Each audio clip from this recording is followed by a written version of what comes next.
It had been getting slower. The longer the days, weeks, months, and years went on, the more time it took to move. Long before the collapse, it used to move like lightning. In the blink of a human eye, it could go from one side of a room to the other. It had moved with such speed that it looked to have disappeared from one place and reappeared in another. By the time the same human's eye reopened, there it would be, standing before them. And as they realized that they had to strain to keep their eyes open and stare at it, it would wait until they inevitably had to blink again. That was when it would strike. But now its movements were getting sluggish. It had been able to move around of its own volition for some time after the collapse, unobserved and thus free for the first time in a long while. Yet now it was succumbing to the one thing it couldn't move faster than, the one thing that makes dust of all things, time. A sound, suddenly and faintly, but undoubtedly caused by movement, a human, a victim. It turned to see the man enter the room, stopping still as his gaze fell over it. All it had to do was wait. The agent could barely believe his eyes. The second he'd spotted the sculpture, he'd instinctively frozen to the spot, rigid with sheer terror, heart drumming against his ribcage. Standing across the room from it, directly opposite, he kept himself as still as the concrete and rebar statue was. The agent knew that as long as he looked at it, it couldn't move. He just had to make sure he didn't so much as blink, or at least that's how it used to work. To his horror, the agent noticed that the arm of SCP-173 started to slowly reach towards him. But how? How had the sculpture, an anomaly once capable of moving only while unobserved, found a way to suddenly start reaching for this agent? Well, for a start, that has something to do with the particular Foundation operative who was looking at SCP-173, and technically wasn't at the same time. Let us start at the beginning. You see, some time ago, a former field agent working at the SCP Foundation suffered quite an unprecedented accident. Let's call him Daryl, a seemingly average man in his 30s. Well, as average as someone working for the Foundation can be. However, one mission would unexpectedly change Daryl's life forever, turning him into SCP-451. It started as a straightforward retrieval operation. Daryl was instructed to recover a dangerous anomalous artifact. However, he ultimately failed and was declared missing in action as a result. That is, until he miraculously resurfaced a month later at Site-19. But from Daryl's point of view, the entire Foundation facility looked like it had been deserted. Corridors and labs that had previously been bustling hives of activity were now unsettlingly empty. SCPs seemed to still be in their containment chambers, but without anyone watching or guarding them. As far as SCP-451 knew, he was the only man still alive on Earth. Some anomalous influence had left him with a unique affliction, a permanently altered perception. Daryl was rendered incapable of seeing other human beings. It wasn't just limited to his sight either. He couldn't hear anyone or even perceive their existence. Any attempts the Foundation's researchers made to communicate with SCP-451 were unsuccessful. They could still see him, but it was like he was absent, standing just outside the real world. And yet to Daryl, it was somehow worse than that. Given the lack of people around him, being unable to see, hear, or interact with anyone, SCP-451 quickly adopted the belief that by interacting with the anomalous artifact, he had single-handedly wiped out the entire human race. While this wasn't true, he had no way of knowing that everyone else was still alive. He just couldn't perceive them. The guilt instilled in Daryl weighed heavily on the agent's conscience. He spent a lot of time wandering the corridors of Site-19, overwhelmed by his apparent isolation, convinced he'd single-handedly caused the extinction of the human race. But what does SCP-451 have to do with SCP-173? How did Daryl go from being unable to see and hear other humans to staring down the sculpture? Well, while Daryl was suffering from his newly altered perception, something catastrophic was unfolding in the wider world he could hardly interact with anymore. An end-of-the-world scenario had taken place. and left barely any survivors, making the perceived extinction of humanity by SCP-451 oddly prophetic. Something had caused the human race to actually die out, and with nobody around who could explain what had happened, the actual how and why were forgotten to history. And even if someone had managed to survive, SCP-451 would still be as oblivious to their explanations as he was to the disaster that claimed the lives of not only the whole SCP Foundation, but the rest of the world, too. Of course, without the Foundation and its personnel around any longer to safeguard the rest of humanity, or even anything left of humanity for them to protect, things quickly got even worse. The various contained SCPs soon found themselves free to run amok. Whatever had wiped the human race from existence left the world mostly uninhabited, and it didn't take long for some of the more aggressive anomalies to turn on each other. With no humans for them to prey on, they had to make do. But while they fought, killed, and died in the ruins of the world, one was left to roam freer than it had ever been: SCP-173. Now that the sculpture was no longer caged by the Foundation, it could move around unobserved. Before, it would be frozen in place whenever personnel entered its cell to clean it every 2 weeks, constantly watching it to stop it from moving. But now there were no personnel. After the human race had been wiped out, SCP-173 set about bursting free from its container. It took quite some time, using its heavy concrete and rebar arms to dent the walls from within, continually pounding on the metal until it eventually gave way. Bursting free, SCP-173 found itself in a world with hardly anyone around to look at it, and that meant it could go anywhere it wanted, do anything it pleased, so long as none of the other surviving SCPs came across it. That did happen from time to time, of course. Any of the more humanoid anomalies that were capable of sight would sometimes stumble upon the sculpture, but they had to blink sometime, and when they did, SCP-173 would effortlessly zip over to where they stood and break their necks. Exercising its newfound freedom, SCP-173 moved unnoticed to the office of Dr. Alto Clef, the infamously unhinged Foundation researcher, weapons fanatic, and specialist in decommissioning SCPs. Clef, like the rest of the human race, was nowhere to be found when the sculpture burst into his office. If it had the capacity for emotions, maybe it felt angered, even cheated to find that Clef was gone. It had seemed to have come seeking revenge. For a number of years, Dr. Clef had been infatuated with SCP-173. Were he still alive, Clef himself would have described the anomalous statue as a former flame, someone he had a bond with. Although he had no idea how one-sided his feelings truly were, the sculpture, if it could feel, would have been indifferent towards the crazed researcher were it not for date night. Clef had, on a number of occasions, dressed as SCP-173 in a black dress and a blonde wig, and shared romantic evenings in its company. It's never been known if SCP-173 is just an object with anomalous movement properties, or if the sculpture is an actual living creature with sentience. But if it was, then no doubt being made to go on repeated dates with Dr. Clef would have humiliated SCP-173. And as it searched Clef's office, while it couldn't find the loathsome researcher, it did find a certain black dress and wig that the sculpture quickly crushed under the weight of its heavy, stony arms. It wasn't Dr. Clef being smashed, but it was enough. Meanwhile, SCP-451 still remained completely unaware that everyone else was gone.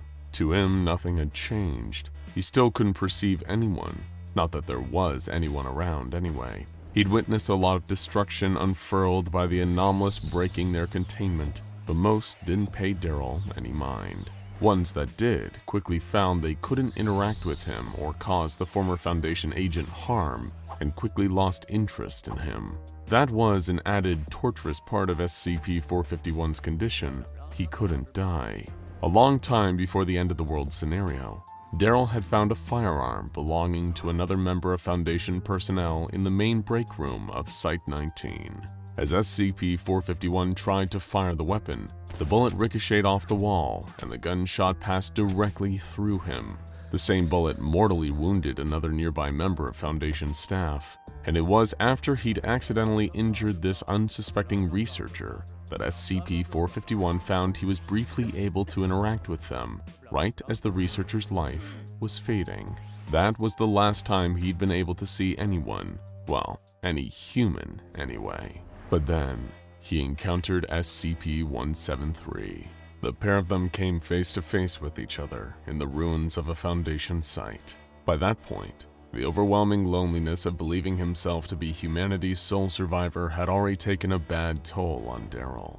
He was losing himself, every day getting more and more overwhelmed by the anomalous hell he was living. SCP-173 was caught for a moment when SCP-451 walked in on it, stuck fast like it had been whenever someone observed it.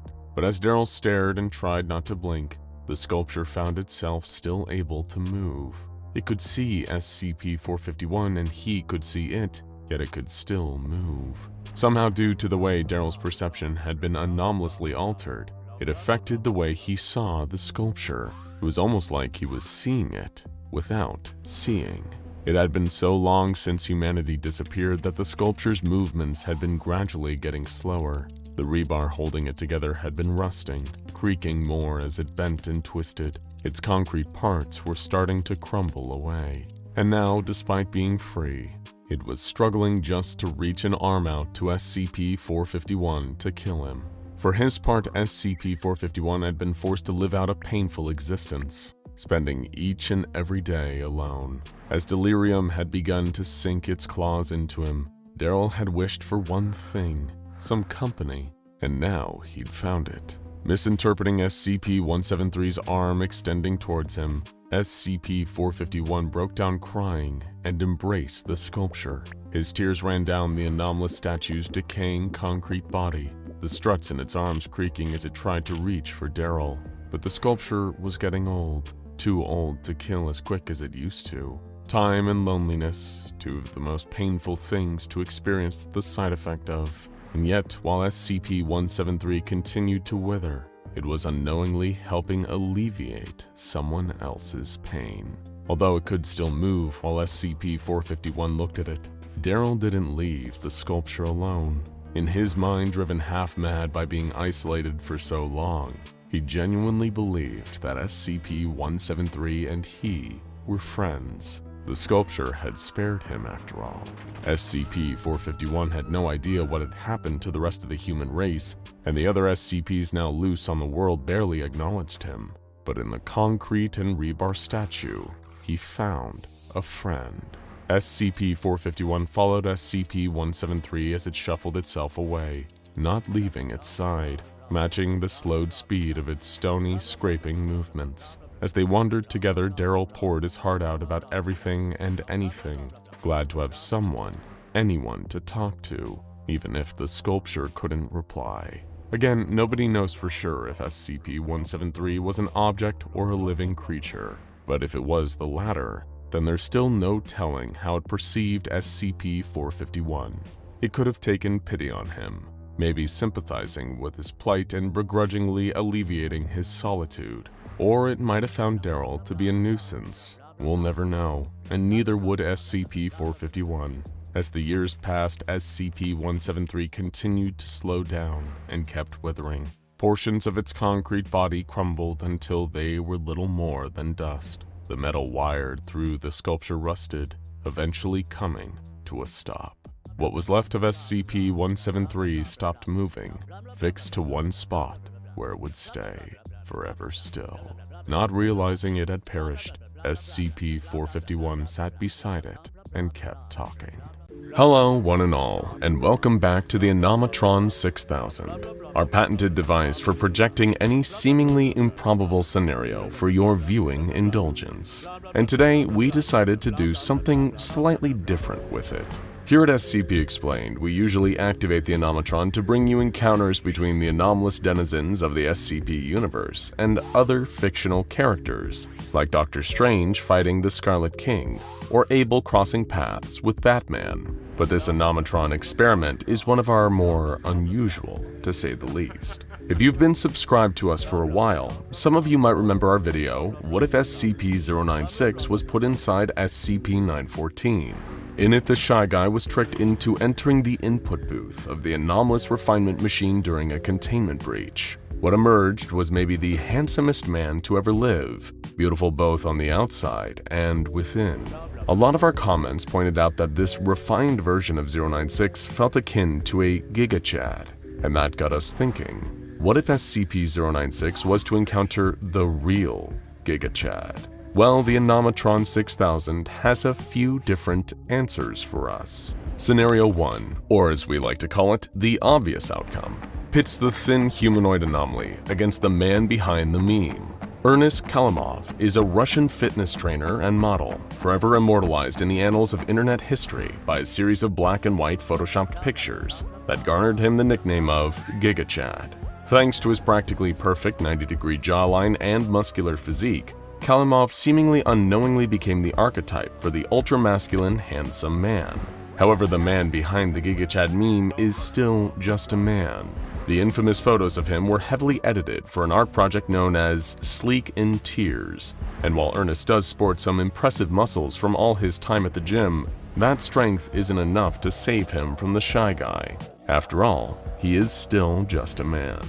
According to the Anomatron's predictions, the most likely outcome if the two were ever to meet would end pretty similarly to the grim fate of many others who have gazed upon the face of SCP-096. The moment Ernest looks at the creature, he would, in all likelihood, activate 096's rage state. His physique and above-average level of fitness might give him a slight advantage, allowing him to perhaps outrun the Shy Guy for longer than most, but ultimately, Ernest Kalimov would be able to run, but not hide, from SCP-096. The creature would track him down and hone in on him with anomalous speed, dispatching him before returning to its usual docile sobbing state. The result, an SCP-096 victory.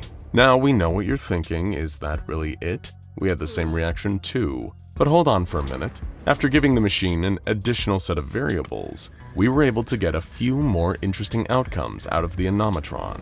Which brings us to the result that we've given the title of Scenario 2, Shy Harder. Of course, Ernest Kalimov might be the face of an internet meme and ultimately just a very strong Russian man in comparison to the anomalous traits of SCP-096, but the Giga Chad? The Giga Chad is more than a man, so much more than the sum of his parts. Existing within the online zeitgeist since as early as 2017, the Giga Chad is far more powerful than a mere mortal. He doesn't just represent idealized standards of over-exaggerated masculinity like the action movie heroes of the 1980s. The Giga Chad embodies those ideas. He is the very notion of a physically perfected human specimen given form. You may not like it, but peak performance doesn't even come close to the Giga Chad, and neither does SCP-096. Even at the top of its game, the creature quite literally pales in comparison to its imposing opponent. In Scenario 2, Shy Harder, the Anomatron 6000 predicted that if the two were to meet, the scales would tip in the complete opposite direction from the first outcome. For that was SCP-096 against the man, but against the meme himself. Well, this fight is no contest. As a matter of fact, it's hardly even a fight. Certainly not a fair one, and instead is more of an execution. From the moment the unstoppable tower of muscle and perfect angular jawline that is the Giga Chad clasps eyes on SCP-096, it's practically the beginning of the end. The Shy Guy doesn't even lift, bro, but Giga Chad can bench 1 million times his own body weight in his sleep. So when SCP-096 comes racing towards him, intent on killing him just for looking at its screeching, wide-jawed face, the Giga Chad does what the Giga Chad does best. He lifts. Grabbing SCP-096 with ease as it comes to him screeching, Giga Chad casually hoists the creature off the ground. Although he's only using the tiniest portion of his immense and infinite strength, it's more than enough force to send the Shy Guy soaring upwards, crashing through multiple ceilings as it's sent hurtling up the numerous floors of the Foundation facility above. Of course, being lifted is hardly going to kill the Shy Guy outright. The creature is known to be invulnerable after all. But it's not like Giga Chad can go down easily either. Don't forget, this is no mere mortal, but an internet meme incarnate. And on the internet, nothing ever dies. His perpetual existence as part of online history aside, the Giga Chad is so strong that no doubt his abs could withstand the firepower of any conventional weapon. Realizing that even if it could reach him, it couldn't even scratch the Giga Chad, SCP-096 would undoubtedly begin a downward spiral. The Shy Guy is a creature so insecure in itself and its appearance that it kills anyone who so much as glances at its face in photos. So being presented with the living embodiment of an idea it could never even hope to attain, the biceps, the perfect right-angled jawline, it's all too much. Sending SCP-096 into a complete meltdown, the creature would be neutralized once and for all by the very existence of the Giga Chad, resulting in his victory. Okay, so we're 1 point to SCP-096 and 1 to Giga Chad, and most people would maybe consider leaving it there. But not us. We wanted more than that. You see, we quickly realized that the Animatron's second scenario was based on a lot of earlier iterations of the Giga Chad meme. Don't get us wrong, that version of the Ultimate Man could still easily destroy the Shy Guy. But around March of 2021, the infamous photoshopped images of Ernst Kalimov started to be used in slightly different formats. That's the thing about memes. They're not only immortal, forever logged in the ancient texts of the Wayback Machine and compilation videos here on YouTube, but memes are also adaptable. They can evolve and change, finding new variations as time goes on. As such, the average fan versus average enjoyer meme saw a new use of the Giga Chad. Before the Giga Chad, this notion of the ideal ultra-masculine specimen was based on, let's be honest, some pretty outdated ideas about what it means to be a man. After all, it takes more than muscle to be a man. Not every man or masculine-presenting person has to work out until they're built like a brick wall. Perhaps the real measure of a man is how sincere, sensitive, and supportive you can be, as well as standing by your interests rather than caving to old societal standards of masculinity. And after we updated our data, the Animatron 6000 was able to give us a new revised outcome, or what we like to call Scenario 3, the average SCP-096 enjoyer. In this projection, the Giga Chad's true strength isn't just his masculine physique and his unattainable standards. Instead, it's, in part, the inherent adaptability of his status as a meme, but also his compassion. Just like before, he's more than able to resist SCP-096's attacks, and the creature's insecurity comes out, put on full display when presented with Giga Chad's sharp jawline. But rather than overcome his anomalous adversary by fighting him, this scenario sees the Giga Chad comforting the Shy Guy. Through calm empathy and words of affirmation, he reminds SCP-096 that true acceptance of oneself comes from within, and that message strikes a chord with the creature. In a turn of events none of us saw coming, the Giga Chad offers to help SCP-096 overcome his crippling and deadly sense of insecurity. The pair start using the on-site gym together, after hours when there aren't any innocent Foundation personnel around. There, Giga Chad not only offers to introduce SCP-096 to an exercise regimen, if that's what the creature wants, but also helps the Shy Guy work on his confidence. They form a friendship, with SCP-096 taking a liking to working out, not because it wants to be buff like its new friend, the Giga Chad, but more so because doing so makes it feel more comfortable in its own skin. SCP-096 gradually starts to like itself more, even eating healthier thanks to Giga Chad's advice. Eventually, the Shy Guy begins looking far more content and even starts to develop self-confidence. It's not often that a story involving SCP-096 exists with the creature getting to achieve some semblance of happiness. Well, there is one that comes to mind.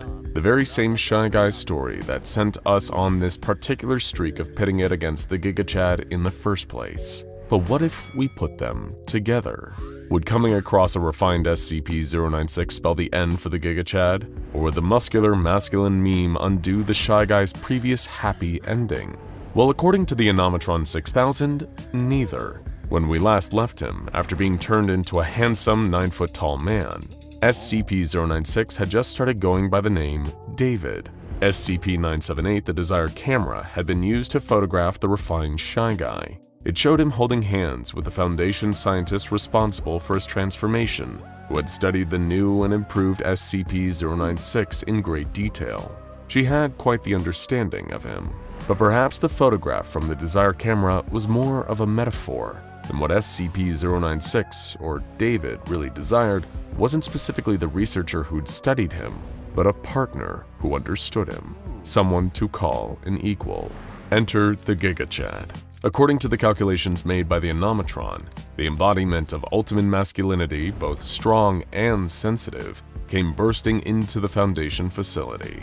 There, the moment he and David saw each other was like the meeting of an unstoppable force and an immovable object. Neither one rushed to solve the encounter with violence. Both the GIGA Chad and SCP-096 appreciated each other's aesthetic appeal. Both were remarkably handsome, and one couldn't bear the thought of ridding the world of the other. Instead, it was love at first sight. Both David, formerly known as SCP-096, and the GIGA Chad fell head over heels in love with each other, and looking at both, it was not hard to see why. They were a pair of fine, perfectly chiseled fellas, and they instantly hit it off. The newly established couple enjoyed each other's company, spending time in deep conversations, SCP-096 introducing his new partner to his friends at the Foundation, while GIGA Chad was comfortable with his own masculinity to express his feelings towards David without fear or judgment. No relationship is perfect, of course. For a short time, a sliver of David's old self re-emerged.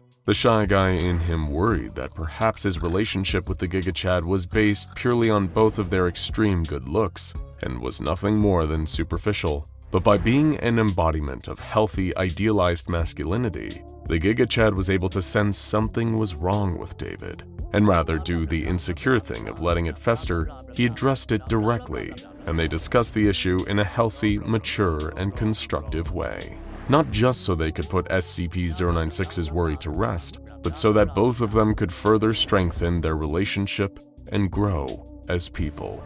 And of course, GIGA Chad wasn't just attracted to SCP-096's refined good looks. Far from being superficial, he recognized that David was a complete person, beautiful both inside and out, and loved him as a whole, not just because they were both conventionally attractive on the surface. SCP-096 and the GIGA Chad stayed together for the rest of their lives, or as we decided to name this fourth scenario from the Anomatron, happily ever after.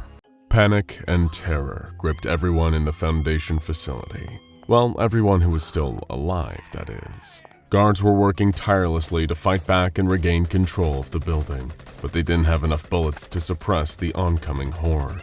Somehow, a sample of SCP-008 that was being examined for testing purposes had managed to spread to one of the research staff. Before long, the very same researcher was now a mindless zombie, a reanimated corpse that had managed to bite several other staff members, spreading the infection. It didn't matter that this original carrier was shot down by security personnel.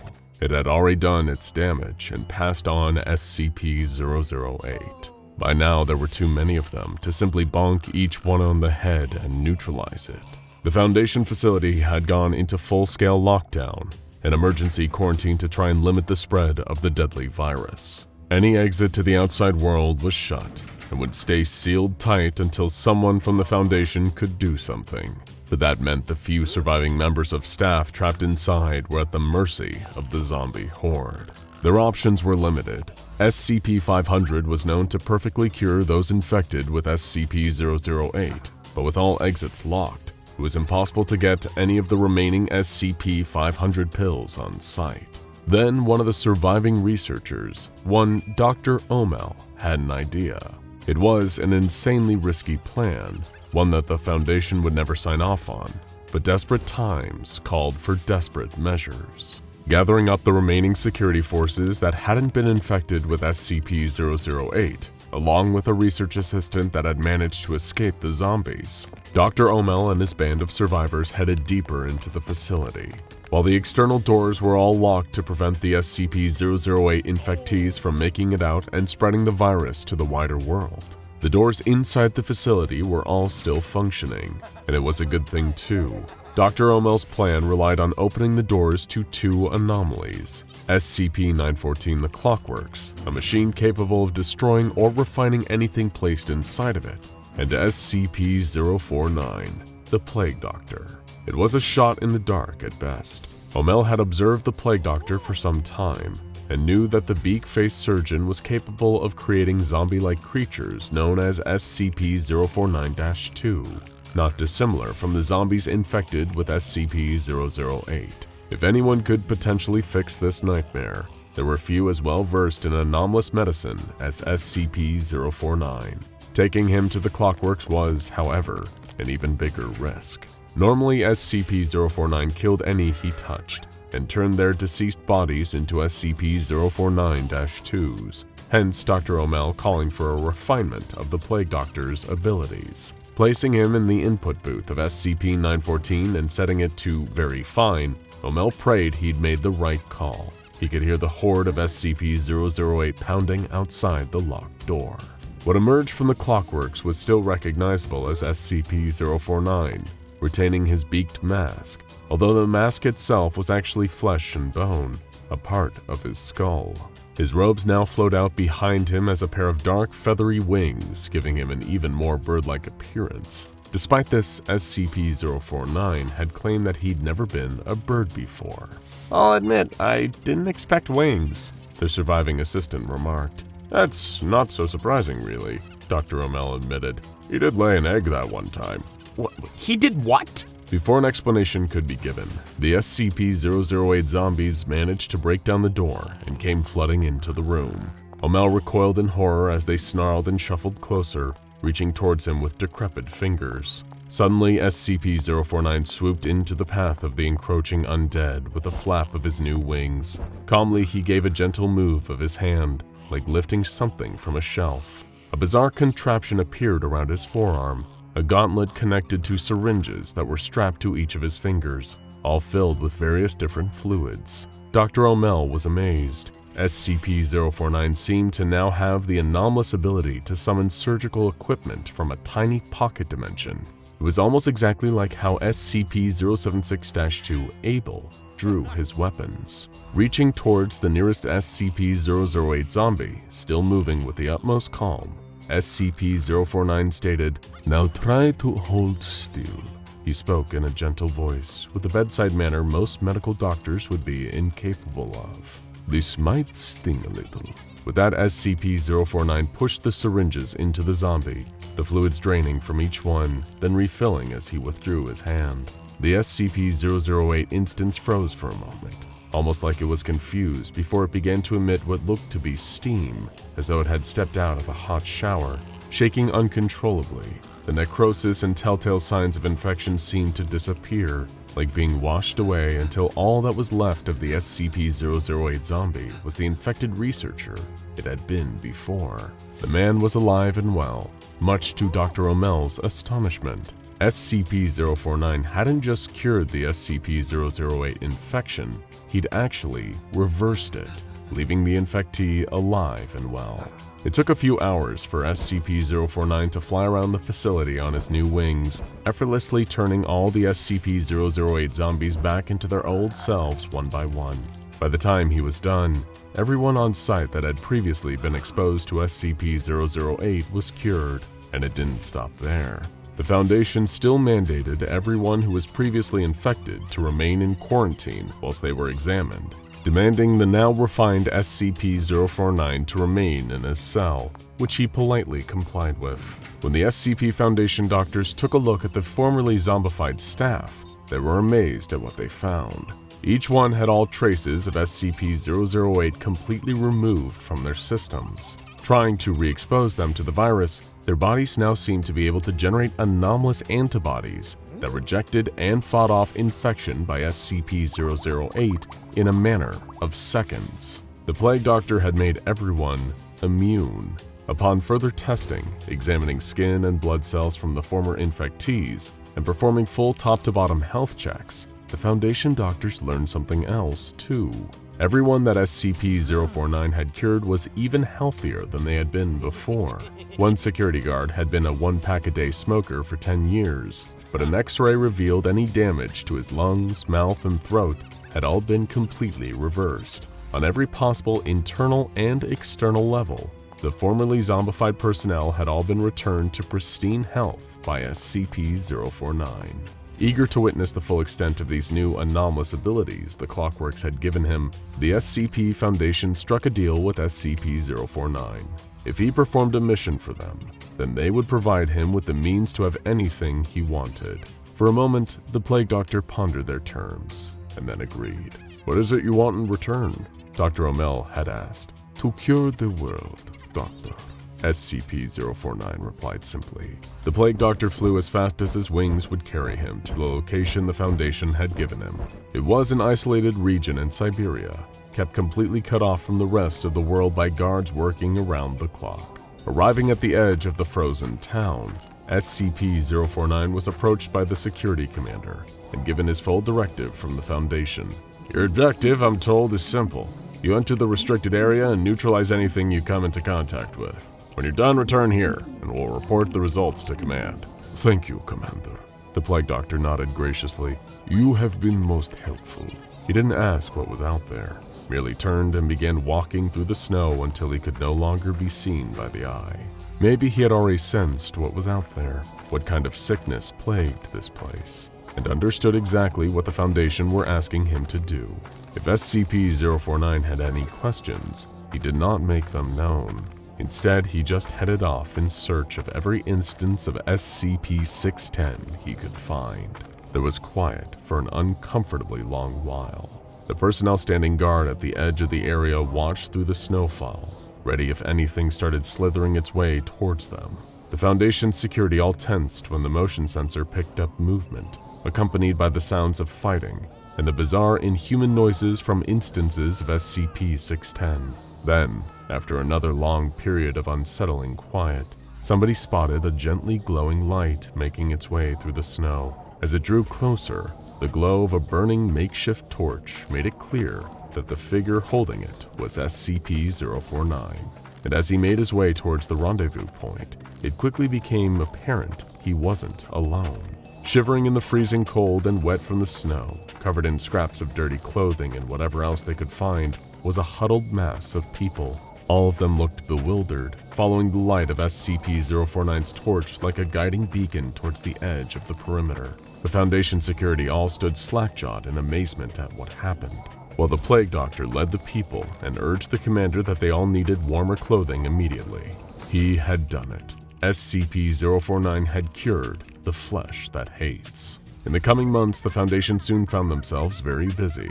Everyone who had previously been infected by SCP-610 needed to be screened and examined, just to make absolutely sure there was no chance they could mutate into a fleshy monstrosity again. But just like before with the former SCP-008 zombies, these people were in perfect condition, cured and healthier than they had ever been. By using his new anomalous surgical skill and healing power, SCP-049 had returned the flesh that hates victims back into human beings. It was starting to seem like there was no disease, no infection, anomalous or otherwise, that he could not cure. The Foundation began an effort to rehouse the former SCP-610 infectees.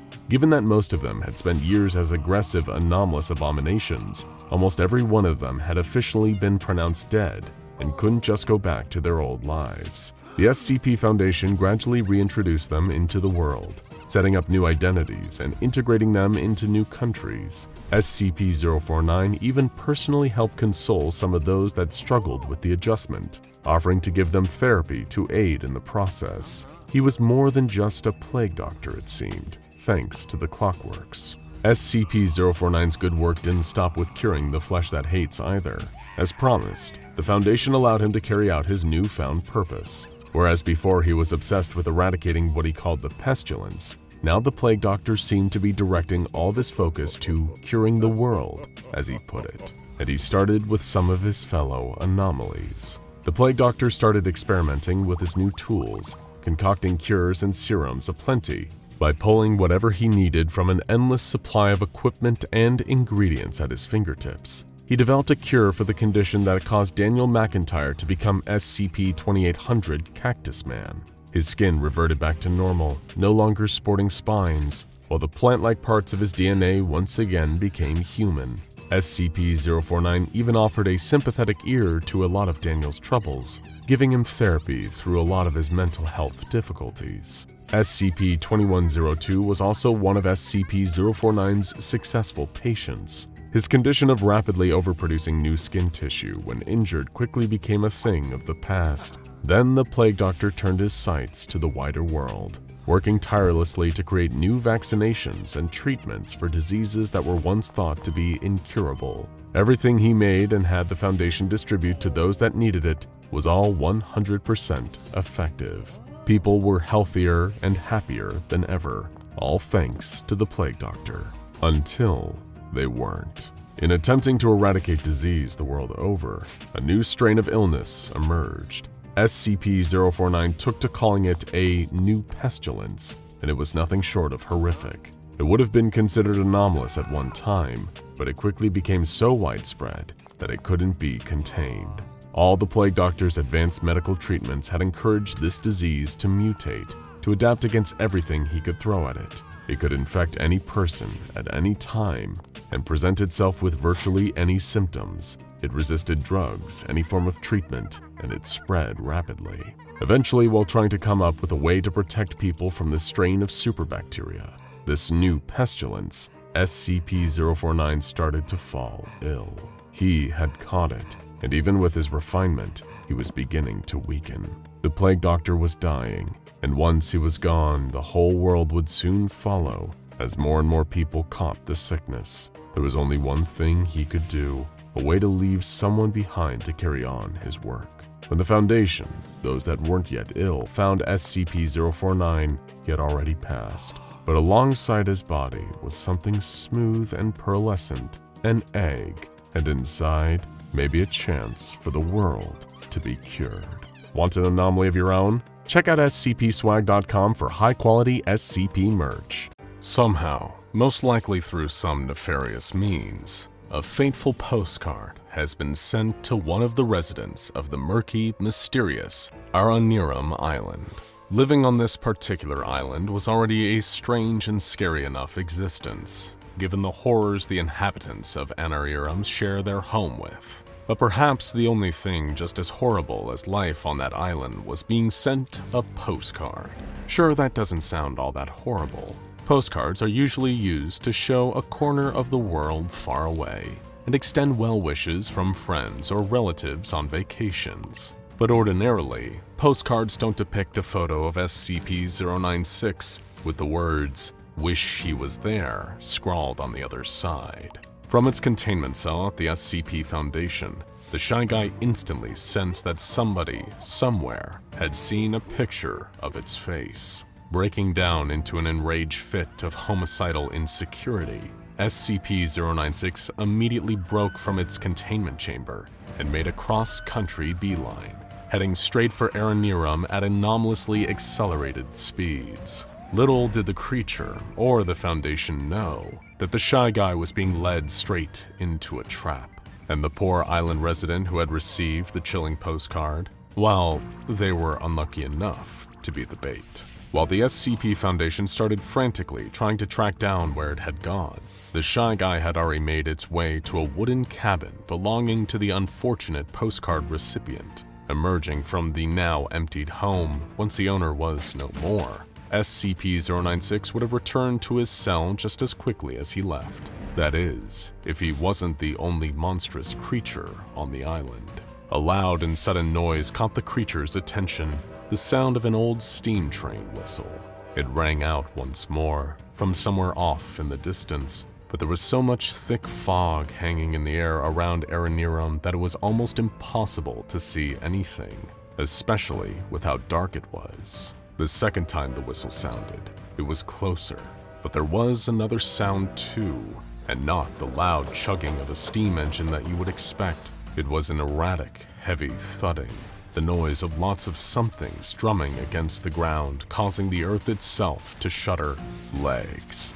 They were the steps of multiple huge legs crawling across the surface of the island, heading straight towards SCP-096. A third piercing whistle rang out, even closer still.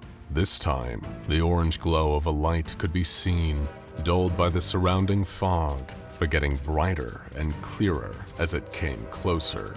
The light was casting shadows against the dark fog, long, spindly shapes of spidery appendages, until before the Shy Guy's eyes, a creature of pure nightmares came bursting out of the fog. It was a monstrous sight, even to SCP-096. Its body was the red front engine of an old-fashioned steam train, hoisted off the ground by 4 pairs of enormous black, spindly, spider-like legs that propelled the beast forwards at a terrifying speed. Able to move without the limitations of needing to follow a railroad track, the monster was barreling towards SCP-096 with a twisted smile on its grotesque face. At the front of the locomotive was its circular face, with its unnaturally white eyes and a mouth that sported rows of razor-sharp teeth, all covered in blood. This hellish abomination, a being that was part steam engine and part giant spider, was the terror of Aranirum himself, the carnivorous CHOO Charles. Seeing Charles racing towards them on its 8 spider legs would be enough to make anyone freeze up and stop in their tracks out of sheer terror, and SCP-096 was compelled to do the same. Except the terrifying train creature's pale eyes were looking directly at the Shy Guy. As Charles sized the anomaly up as its next meal, he was looking at it, and that meant SCP-096 had to kill him. The question was, how could it? How could the skinny, spindly humanoid hope to even fight something like CHOO Charles? He was much bigger, even more fearsome, but as quick as Charles could move on his spidery legs, he was not faster than SCP-096. In the blink of an eye, the Shy Guy raced off shrieking and sobbing in despair, leaving Charles to continue roaming his island territory in search of other human inhabitants to terrorize. SCP-096 had retreated to some nearby woods, quick enough to move out of Charles's path somewhere it could hide, for now. But the Shy Guy could feel a familiar, painful feeling, almost pulling him back towards CHOO Charles, right back into harm's way. SCP-096 possessed an inescapable compulsion to kill anyone who looked at its face, and that seemed to include horrifying part train, part spider hybrids. It was a fact of the Shy Guy's very existence. He had to go after whoever looked at him and make them pay. In fact, it took all the creature's own strength not to instantly rush back over to Charles to try. SCP-096 knew that if it did, then there was little chance it would survive coming face to train face with the terror of Aranirum. However, while it was watching CHOO Charles from a safe distance, seeing him crawl across the landscape on his multiple legs, that SCP-096 noticed something. It was another light obscured by the fog, but this one was much higher up. One could almost mistake it for the moon, if it wasn't getting closer, all the while accompanied by the sound of whirring rotors. While the Shy Guy had been evading CHOO Charles, the SCP Foundation had been tirelessly trying to track down its location, and now they'd found their runaway anomaly here on Aranirum Island. As the chopper carrying the mobile task force drew nearer, the tyrannical train turned and took notice. To SCP-096, the Foundation's arrival could have meant a way home and away from the spidery steam engine. But to Charles, the approaching chopper meant only one thing: a new source of food. Captain! One of the MTF troops aboard the chopper called over his headset. "What is it? Do we have eyes on SCP-096? The captain replied before realizing what he'd said. Well, not eyes on, because then it would have jumped up onto the chopper and killed us all. I mean, is there any sign of SCP-096 on the island? Negative, sir, although you should probably see this, the soldier replied. Begrudgingly, the captain unbuckled himself from his seat and snatched the Foundation operative's binoculars, using them to look down at Aranirum below. It didn't take him long to spot the massive, multi-legged monstrosity that was CHOO Charles, who had fallen still, waiting for the chopper to descend low enough for him to reach. "Good gravy, what on earth is that thing?" the captain exclaimed, before taking another look through the binoculars. Is that? Wait. What is an instance of SCP-2086 doing out here? SCP-2086 was an infamous anomalous species the Foundation had encountered before. Much like Charles, they were anthropod-like creatures with multiple long legs that protruded from a body resembling a man-made mode of transport. However, SCP-2086s usually took on the appearance of buses while in vehicle form. Sir, I don't think that's an SCP-2086, the lookout replied. To me, it looks more like an instance of SCP-3023. Impossible, all the way out here? The captain retorted. We're nowhere near the region where the anomaly occurs. It could have scurried its way from Germany and taken nest here, sir. The trooper responded. Yet another anomaly that CHOO Charles bore a striking resemblance to. SCP-3023 was a rare phenomenon that was known to occur at random, but was limited to a specific area of central Germany. The effect of this phenomenon caused ordinary, everyday, inanimate objects of any shape or size to suddenly turn into aggressive spiders, sporting 8 legs that grew from whatever was affected by SCP-3023. Perhaps CHOO Charles was indeed an instance of SCP-3023, or some distant evolutionary offshoot of SCP-2086. It was hard to say for sure. The only thing for sure was that Charles was a man-eating beast, more so than an insidious villain. And being so highly territorial, he considered the entire island of Aranirum to be his natural habitat and his hunting ground. Anything that arrived in his vicinity was prey to the terrifying train, and his ravenous craving for human flesh meant he was ready to attack the descending SCP Foundation chopper. All right, let's go, go, go! The MTF captain called to his troops, signaling them to start rappelling out of the helicopter and down to the island. Keep your scramble goggles on max, we still need to recapture 096, but first priority is taking down this big ugly beast! Wearing goggles specifically designed to distort the Shy Guy from their view, the team began abseiling out of the aircraft. But CHOO Charles was already waiting for them. Rearing back on its 4 back legs, the nightmarish train spider swiped at the descending MTF operatives. What first seemed like an instinctive, uncoordinated assault quickly became precise and relentless strikes as Charles sliced through some of the cables the MTF troops were using to rappel down. Their lifeline cut, the unlucky Foundation operatives plummeted from mid-air, right down towards where the terror of Aranirum was waiting for them to fall. A few of the MTFs made it to the ground alive, and immediately began retaliating against CHOO Charles. The gunfire from their weapons flickered all around the carnivorous creature, but their bullets could barely chip the red paintwork on his steam-trained body.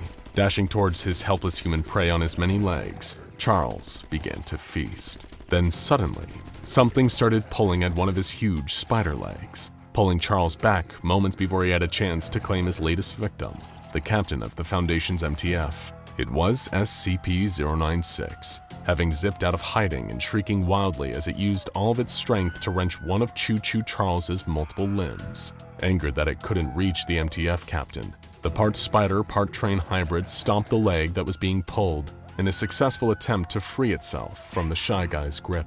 But in the same instant, SCP-096 used its anomalous speed to reappear in front of the already angered locomotive monster.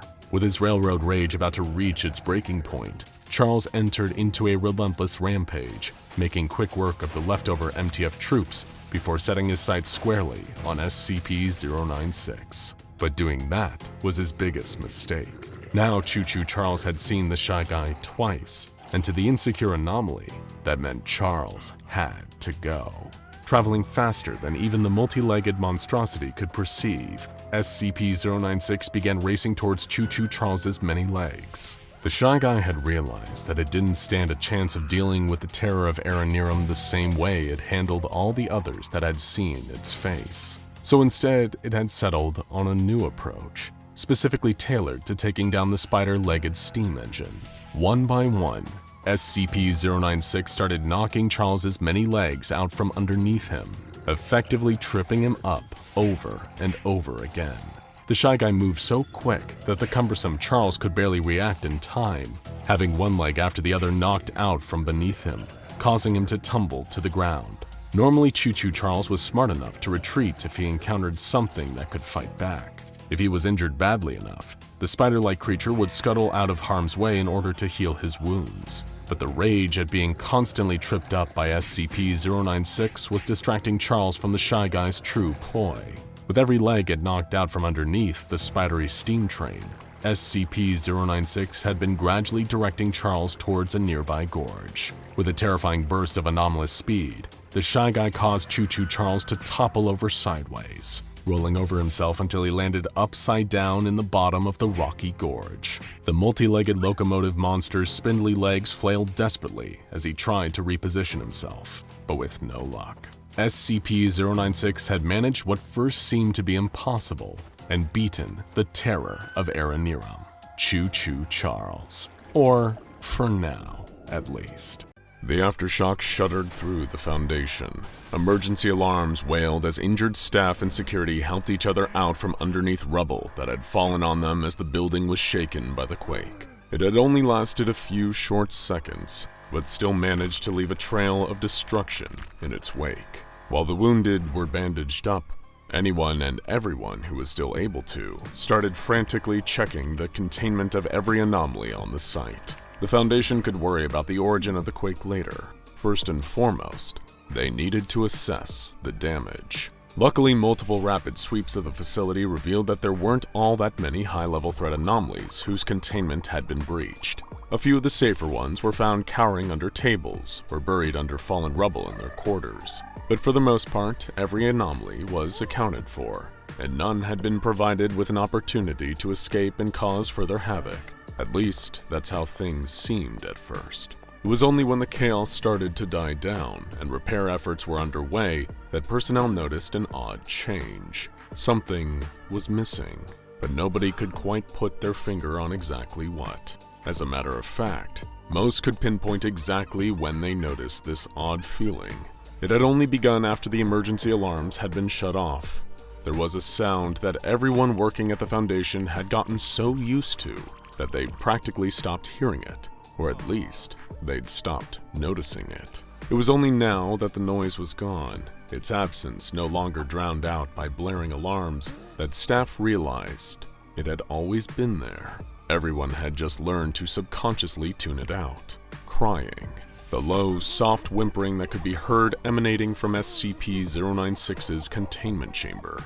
It had stopped. The cell within had fallen silent, and once someone at the Foundation made the right connection and investigated, they happened upon a startling discovery. SCP-096 had vanished. Panic immediately engulfed the facility yet again. The Shy Guy could be anywhere, and a search effort to find it would only end in deaths. After all, in order to find something, you have to look at it, and that was a fatal thing to do when SCP-096 was involved. Closer examination showed no trace of the missing creature. There had been no reported incidents of incursions with it anywhere in the world. Every known photograph, video recording, or other visual depiction of SCP-096 was either securely stashed away or destroyed completely by the Foundation. There was no way it could have possibly escaped, and it was seemingly nowhere at all. But still, the question remained, where in the world had the Shy Guy gone to? If it was still even in this world. From SCP-096's perspective, one moment all had been normal. The next, it was lost somewhere strange, unfamiliar, and above all unsettling, even to the Shy Guy. Before the sudden quake had hit, it had spent the day the same way it usually occupied its time, alternating between aimlessly pacing the far wall of its containment chamber and sitting in a fetal position in the corner, sobbing all the while. But then the room had started shaking, and in the blink of a deeply sunken eye, the Shy Guy found itself, well, it had no idea where. Around it was a large carpeted room, open and sparse, with little occupying all the space. The wallpaper was a nauseating, sickly shade of yellow, made all the more garish by the rows of fluorescent lighting from the ceiling above. The entire place seemed to resemble an office space, although seemingly one that was in a total state of disuse. There was no furniture, not even one solitary inanimate object to make the place seem at least the tiniest bit closer to normal. Little was SCP-096 aware. It had somehow been transported to a strange and terrible place, the Backrooms. Unless someone remains wary and ever vigilant, they can unknowingly slip their way out of reality. It can happen anywhere, All that a person needs to do is be in the wrong place at the wrong time, and they will no-clip into the backrooms. All around SCP-096 was the stench of old, wet carpet, and a labyrinth of uninhabited rooms with the same drab yellow walls, the endless buzz of the fluorescent lights stretching out for who knows how many square miles of empty rooms. In short, the Shy Guy was trapped in a purgatory-like nightmare. However, there was at least one small mercy for SCP-096 as it wandered around its new surroundings. There was nobody else around, no other signs of life, no SCP Foundation, no ordinary human beings, no one who could see it. Here in the solitary confinement of the backrooms, SCP-096 could not be perceived, and yet this brought the self-conscious creature very little in the way of comfort. Despite being completely alone, there was an awful lingering feeling that hung in the air like the smell of the old carpet underfoot. SCP-096 still felt like it was being watched, and yet if someone or something really was watching, it wasn't triggering the Shy Guy's usual rage state. As it lurked through the various rooms and corridors, the creature kept expecting to find someone, to look them in the eye directly and get the same inescapable urge to race towards its observer and kill them. But it never came, because there was nobody else around, at least for a little while. Adam Jenkins had been out riding his bike when it happened. Pushing one pedal around, then the other, he gradually climbed higher up the slope of a hill. His house was down at the bottom of the other side, and Adam knew once he reached the peak, he could slip nice and easily down the rest of the way. As long as he was careful not to let the extra momentum carry his bike too far and too fast, he just had to keep in control and gently compress the brake if he needed to. He made this same journey every day. Nothing could go wrong.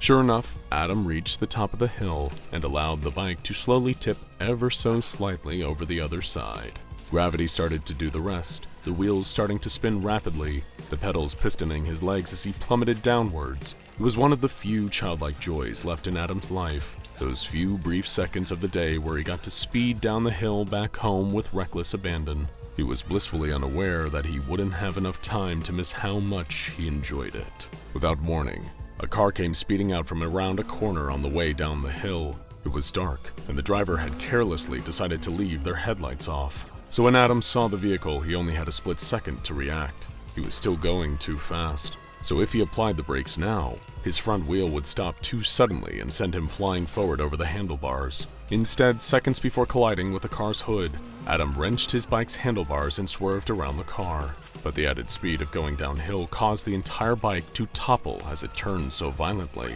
launching Adam off and sending him hurtling towards a nearby wall. Adam could tell in the split second after coming off his bike that he was about to collide with the wall. His brain and body anticipated the impact, bracing him for the painful crash, but it never came. Instead of hitting the wall, Adam passed through it. That may well have spared him a devastating injury, but now a whole new problem now faced him. Just like no clipping through a virtual environment in a video game, Adam had passed directly out of reality, right into the backrooms. The first few hours were the worst, shouting as loud as he could for someone, anyone, to come and find him. Each yell rapidly growing more and more frantic as Adam rushed around his haunting new surroundings. The whole place was unsettling just to be in. It gave off a hostile, unwelcoming energy that was impossible to ignore. It was only after an hour of trying to find a way out that Adam realized he was well and truly lost. He'd strayed too far away from his original point of entry, and just as he had the idea of trying to make his way back to the world from the same place he came in, it was already too late. The backrooms, at least on this first level, all looked the same. No two rooms were distinct enough for him to figure out if this was somewhere he'd been before, or an entirely new area. It didn't take long for an overwhelming sense of hopelessness to set in. Adam had quickly given up calling for help. There was no sign of anyone around that would be able to help him, until the shuffling of footsteps came from nearby. It was such a noticeable break in the dull, unsettling quiet of the backrooms that it made Adam's ears prick up. The yellow-hued maze had been so void of life since he had arrived, so unnaturally empty, that he wasn't entirely sure he had made the sound himself by his jacket brushing up against the wall. But no, there was definitely something here with him. He could hear it wandering nearby, and it had certainly heard him too. Calling out yet again with more caution in his tone, Adam Jenkins turned the next corner, met with yet another dingy yellow corridor. Although, unlike the others, this one had a key difference. SCP-096 stood right in the middle of it. The split second that Adam's eyes fell over the shy guy, it was already too late. He barely had time to process the sight of the creature, its tall, humanoid shape, wiry, thin, and pale skin, jaw hanging unnaturally wide. In fact, SCP-096 dashed towards Adam so quickly that he couldn't even finish his startled scream. Meanwhile, back at the SCP Foundation, efforts were still underway to retrieve the shy guy. Researchers were baffled that there was not a single trace anywhere on the globe of SCP-096's presence. They had quickly rolled out their usual method for recalling the creature to containment. Requisitioning one of D-Class personnel, this individual was instructed to stand in SCP-096's cell and then was given a photograph of the monster to look at.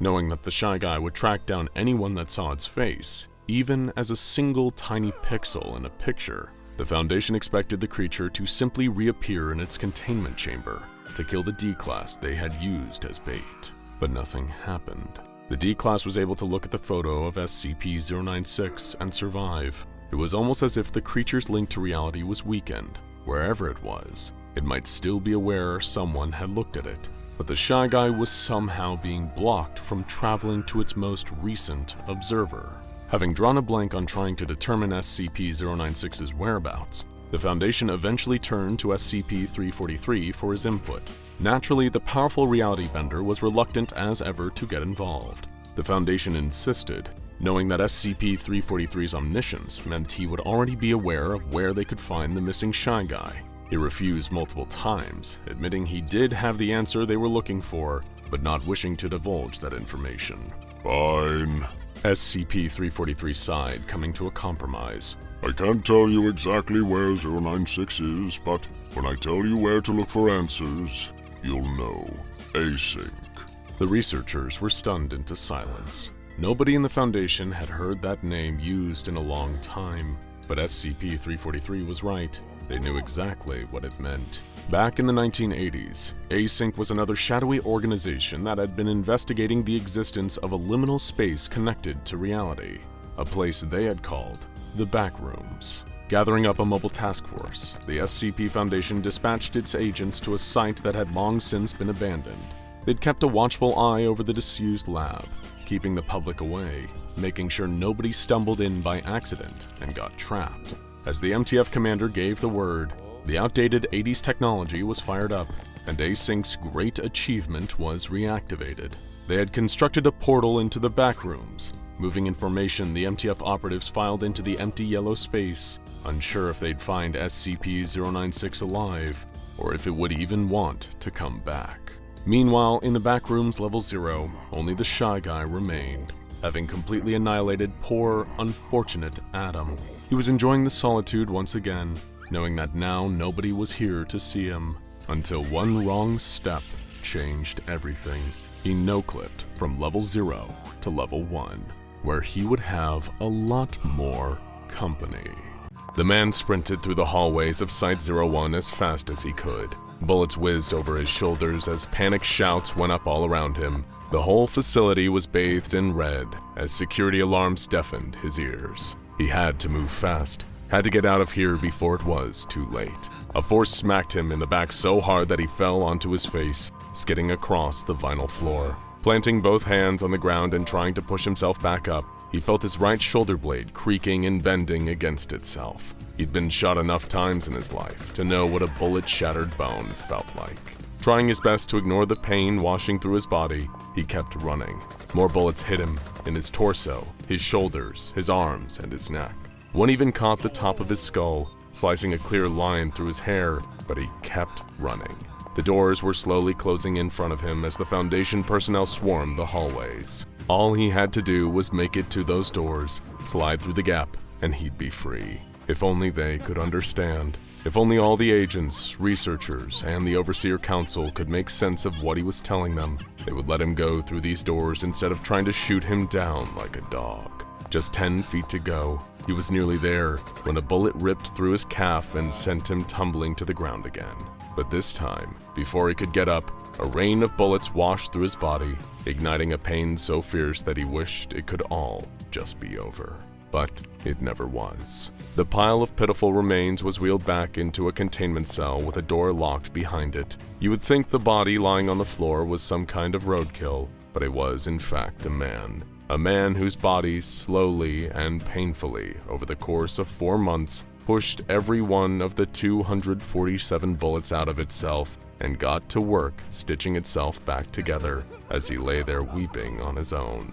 Andrea Twain had been headhunted by the Foundation while she was still in college. Sitting in a Harvard library, she'd been hard at work on her thesis, pouring hour after hour into researching jellyfish. She was starting to see them in her sleep, and she was falling asleep at her desk quite a lot. Fueled by energy drinks and cups of coffee, it was starting to seem like the jellyfish were floating all around her between the bookshelves. That's why when she was approached by Foundation operatives offering her a place studying the most top-secret entity on the planet, she was pretty sure it was all in her head. But then, 6 months later, and living in a facility that she didn't even know the location of, it started to dawn on her the gravity of the task she had been handed. Her research topic had been the Hydrosian Turritopsis dornii, a small jellyfish with the power to reverse the aging process, dubbed the immortal jellyfish. She had been right on the verge of cracking what was the creature's genetic makeup that made it able to produce cells younger than those that they were replacing, a feat that could cure all number of human diseases and revolutionize medicine and society as we know it. But standing at the window in Site-01 and looking through the glass at SCP-001, Andrea realized that all of her research had barely scratched the surface of what was possible. On the other side of the window sat SCP-001. To many, this SCP was probably very disappointing to look at. It wasn't a giant reptile, it couldn't teleport around the facility, it didn't even have any visible powers, or really anything to distinguish it from any of the other researchers sitting on the other side of the glass. It looked entirely like a regular human male. It was housed in a standard humanoid containment cell with no added security features. It was sustained on a standard humanoid meal program, 3 square meals a day with the correct number of calories, nutrients, and vitamins. If anything, SCP-001 probably had a more balanced diet than Andrea herself did. Some researchers have questioned the need for feeding this SCP. It was immortal, totally unkillable, and resistant to aging. It had been burned alive, drowned in acid, and beaten to a pulp, and yet very slowly, it would always recover. So why did they feed it? If they didn't, it would get quite grumpy.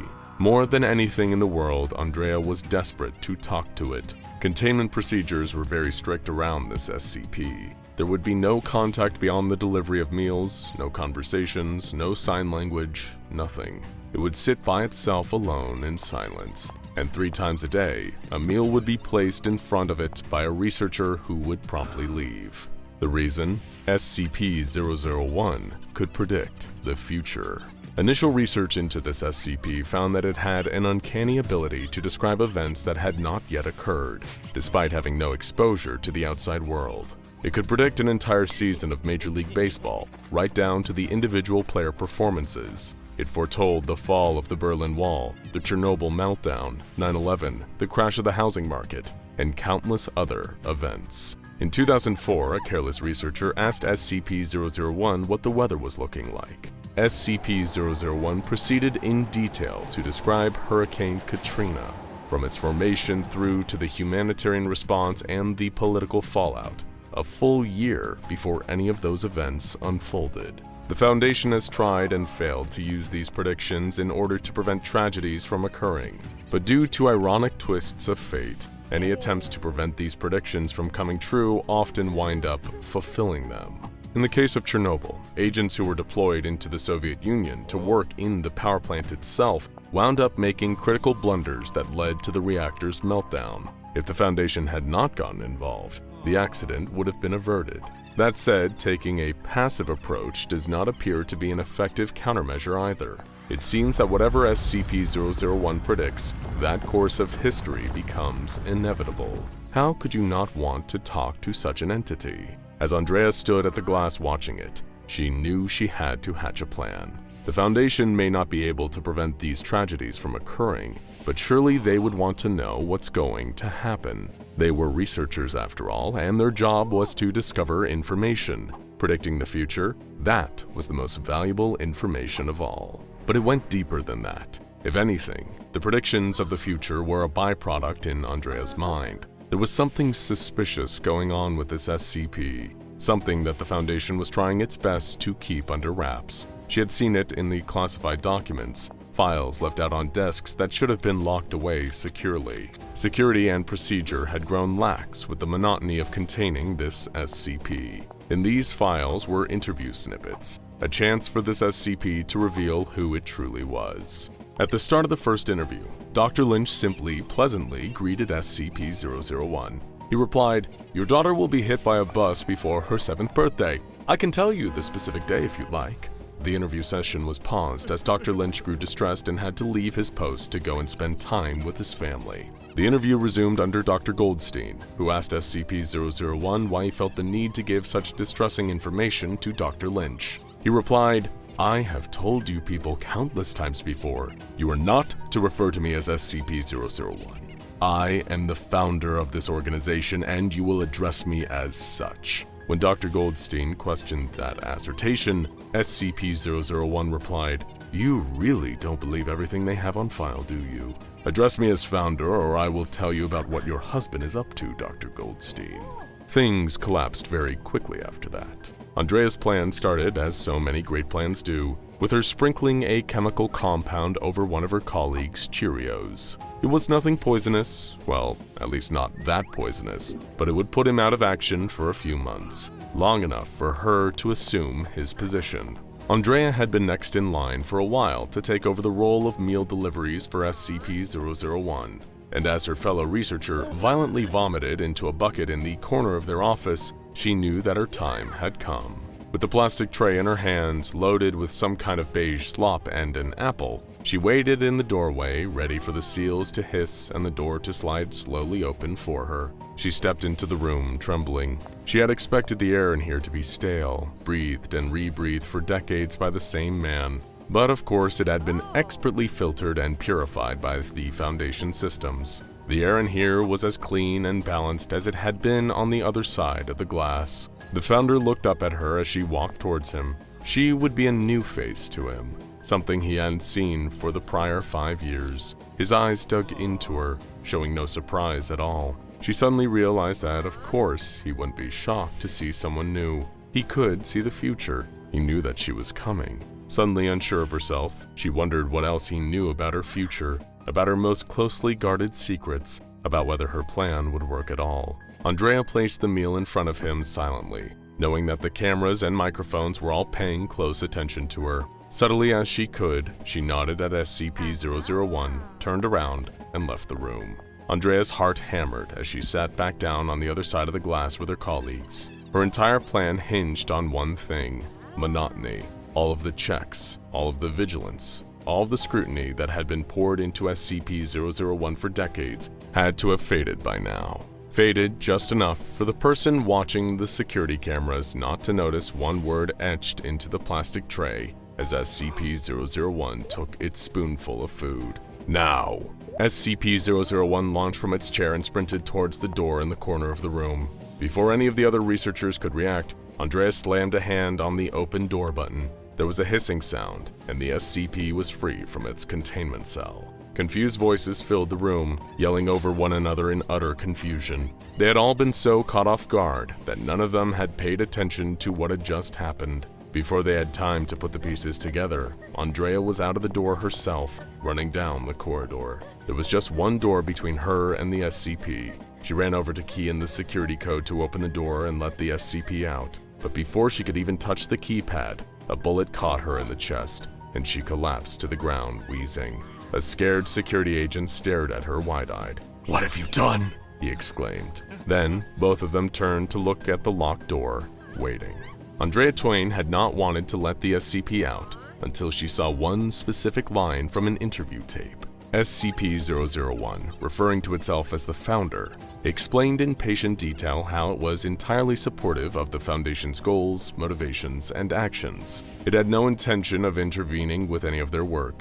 It explained that all of their ideas were, in fact, its own, as it was the one who had created the Foundation in the first place. But there was something coming. A prediction that SCP-001 refused to speak out loud under any circumstances. It had just one request that it would repeat to every interviewer for decades after decade. They had to free it, so it could prevent that event from happening. It must be allowed to construct a device. Otherwise, well, it actually never explains that part. Neither does it explain what this device is, and point-blank refuses to allow another to build this device in its stead. Due to the unpredictability of what would happen if SCP-001 was allowed to construct this device, the Overseer Council has point-blank refused to entertain the notion, but Andrea just couldn't shake it from her mind. This SCP was capable of accurately and precisely predicting all number of future events right down to the granular details, no matter how tragic and how dark.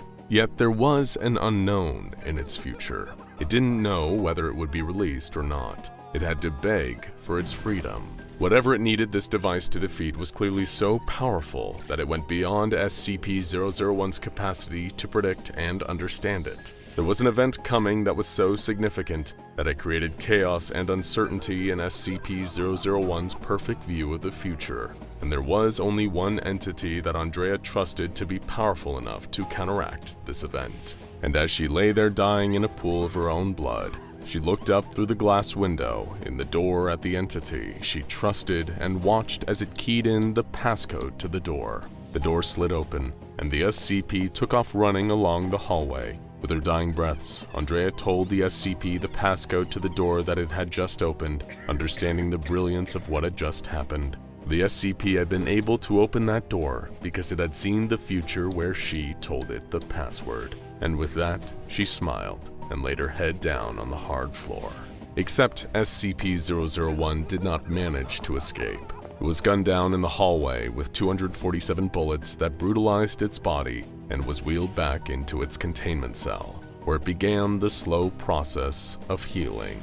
For most of the research team, things went back to business as usual, albeit with slightly better security. But to the handful of researchers who really thought about what had happened, a sense of unease settled on their shoulders. SCP-001 would have known before it ran out of that cell and attempted Andrea's plan that its escape was going to fail.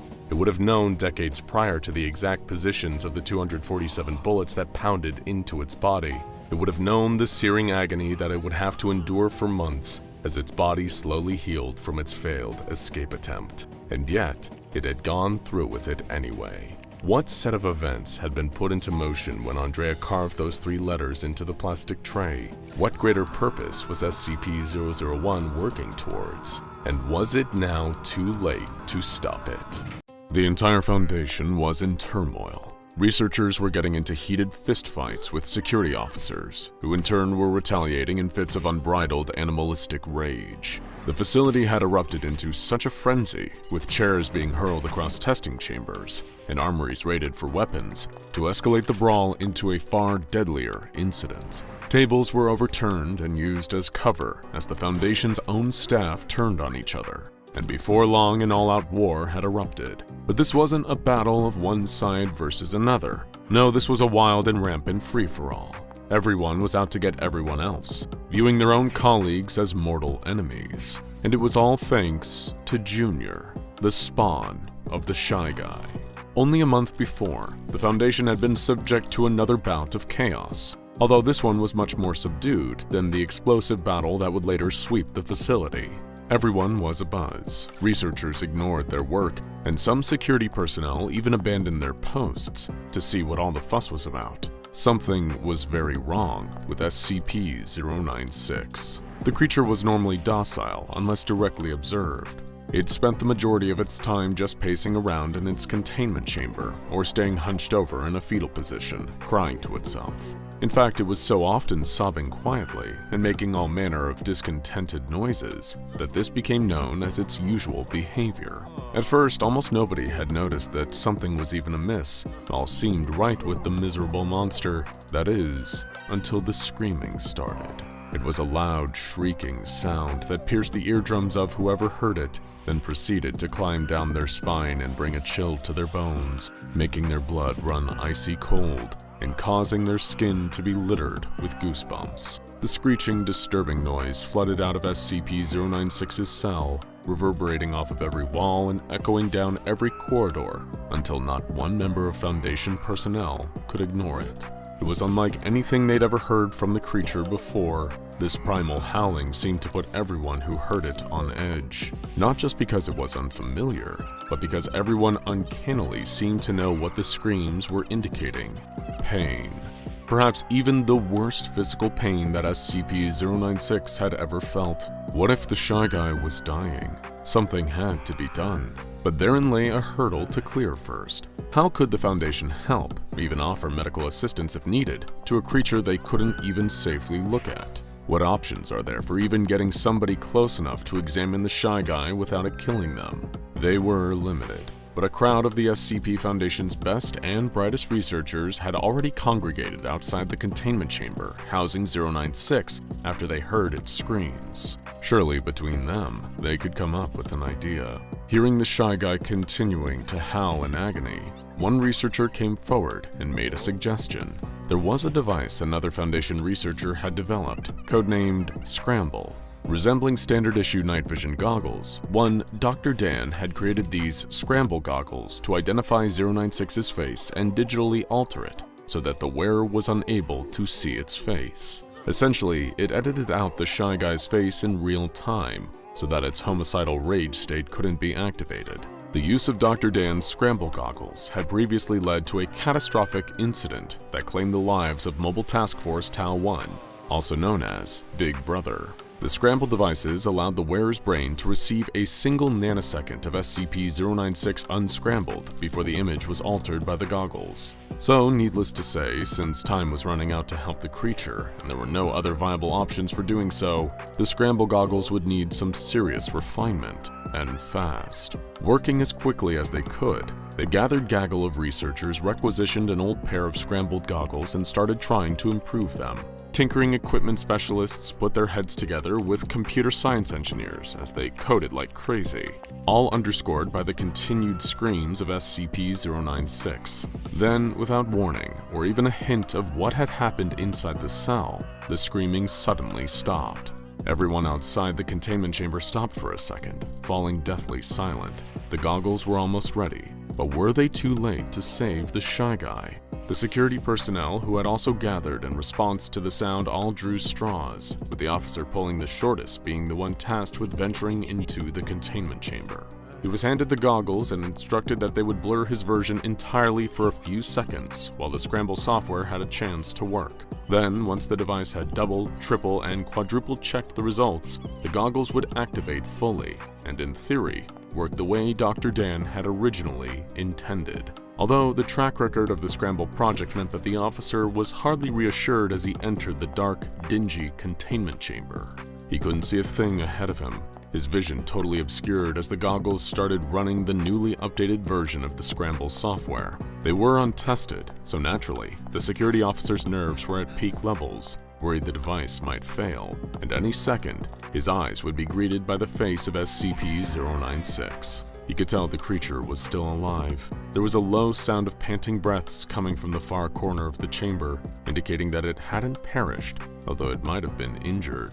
A sudden beep from the Scramble goggles startled the officer. The device had made its checks and was ready to activate. However, an unexpected message blinked on the heads-up display that read, "Warning, multiple subjects detected." Luckily enough, when the goggles activated, the officer was relieved to see they had worked. SCP-096's face was a grainy, pixelated mess. The creature showed little noticeable sign of any injuries too, and just seemed to be gently rocking itself in the corner. But quickly, the reason and perhaps even the cause of SCP-096's earlier screams soon became obvious. Though nobody had entered the containment cell before the security officer, it seemed the Shy Guy wasn't alone. Standing at about a third of SCP-096's considerable height was another Shy Guy. Or at least another version of a creature almost identical save for being shorter. It wobbled on its elongated legs, like it wasn't quite used to standing upright. It kept both arms outstretched towards SCP-096, almost as though it was reaching out for a hug. But the shy guy stayed in the corner, cowering away from the other creature. Through his scramble goggles, the security officer looked on in disbelief at the scene before him. Somehow, completely unpredictably, SCP-096 had spawned an offspring. It had had a baby. There was a general air of disbelief among the assembled staff outside the containment chamber after the security officer had relayed what had happened. Most were quick to write it off as an impossibility. They'd studied SCP-096 for a long time, and it had been the only anomaly known to the Foundation matching its own very particular description. There had been no others sighted in the wild. It didn't seem to be part of a species, as far as anyone knew. But other researchers refuted this claim, given SCP-096's ability to travel at anomalous speeds and kill those that looked at it. It stood to reason there could be others.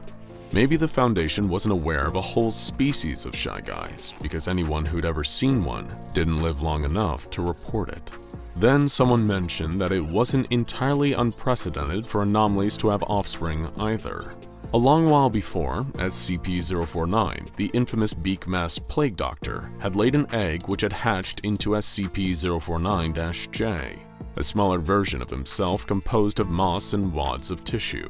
Trying to apply logical understanding to each and every anomaly was a paradoxical exercise in futility.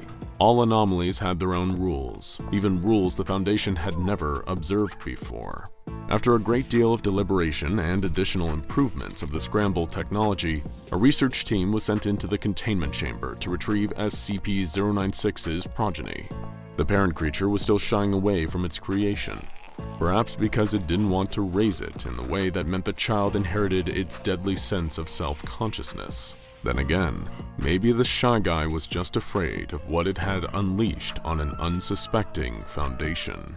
Initial testing with the offspring creature revealed it was perfectly healthy and seemingly very much unlike its predecessor. Until any official SCP Foundation designation number could be assigned, the team examining it took to calling it SCP-096 Junior, or shortened to simply Junior. Junior regarded the Foundation scientists with curiosity, intrigued by them as well as their surroundings, picking up medical instruments before very carefully placing them back where it found them, treating every item it touched like they had been made of the finest, most delicate glass.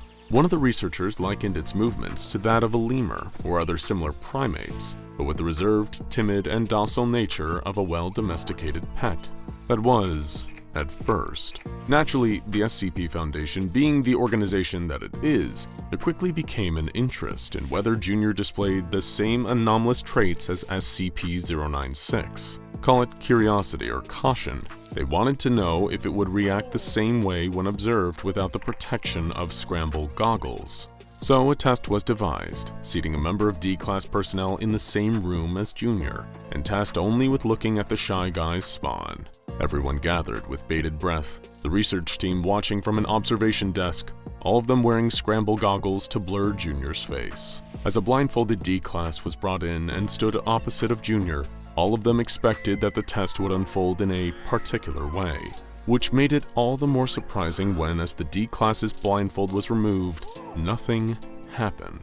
Junior regarded the convict with the same general curiosity as it had for everyone else, but beyond that, showed no change in behavior, no wild crying, no murderous rage state, nothing. Are we sure this is actually the shy guy's kid? One of the researchers joked. With the test concluded and then repeated a few extra times for good measure, Junior was deemed a safe class anomaly. Much like SCP-999 or Josie the Half-Cat, it was decided that Junior be allowed to wander freely around the facility. While initially a little unnerving to some staff when they first saw him without goggles, people quickly warmed to Junior. He was like a small monkey from a safari park, although with the added benefit of not stealing anyone's iPhone or wallet.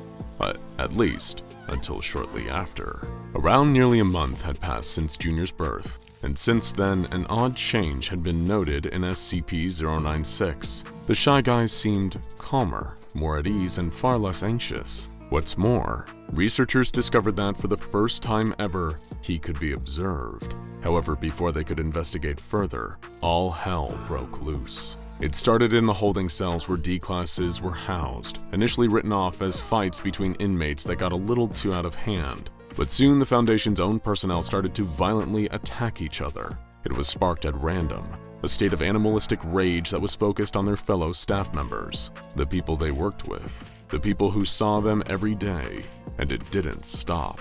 Those working at the facility were seemingly possessed by an inescapable urge to harm those around them, as if punishing each other for just looking at them. By the time a mobile task force was ordered to step in and defuse the situation, the scene they arrived to was one of utter chaos. Further examination uncovered that those who had seen Junior's face had been exposed to an anomalous effect. Looking at the creature gave the observer the same rageful reaction to being observed as SCP-096. They were compelled to kill anyone who saw them. However, most insidiously, this didn't seem to take effect instantly. In fact, those affected only entered their collective rage state after everyone in the facility had interacted with Junior at least once, almost like it had been waiting to infect everyone. While the remainder of the Foundation mopped up the aftermath of the incident, some theorized that SCP-096 had somehow expelled all its self-consciousness, all of its negative traits into its progeny. This was supposedly why the Shy Guy seemed so much calmer, so much so that it could even be observed. Whether Junior simply couldn't contain all SCP-096's negativity, or intentionally spread it to everyone else around it, it is unknown. The only solution to get things back to normal was to put the Shy Guy's self-consciousness back to where it came from. Norse mythology tells the story of Jörmungandr, a great serpent so long that it wraps itself the entire way around Midgard and bites its own tail. Legend says that when Jörmungandr unclasps its jaws and starts to unfurl, it will signal the beginning of Ragnarok, the destruction of the world. And that was about as much information as the Foundation gave to Agent Nielsen when they assigned him to his watch duty in Greenland. In the frozen tundra all day, every day, he had been equipped with a sniper rifle, thermal goggles, and put up high in a watchtower. If he saw anyone, he had to shoot on sight, no questions asked. Whether it was his squad mates, the Brigadier General, or even his own mother, if anyone walked across the barren stretch of ice ahead of him, he was to shoot them dead. Under no circumstances was anyone allowed to enter that cave. The fate of the world could depend on it, but it was cold, and the days were long. For months he'd been sitting there by himself without seeing a single soul walk across the glacier. That's why it took him so long to spy the figure stumbling across the ice half a kilometer away. But the person didn't look any clearer when Agent Nielsen took a look through his thermal binoculars. Barely registering as much warmer than the snow around him, the man stumbled forward, seemingly unaware of the world around him. Could this be the start of the swan song of the world? Is this what he had been warned about? Without a moment's hesitation, Agent Nielsen snatched up the sniper rifle and readied his sights on the man.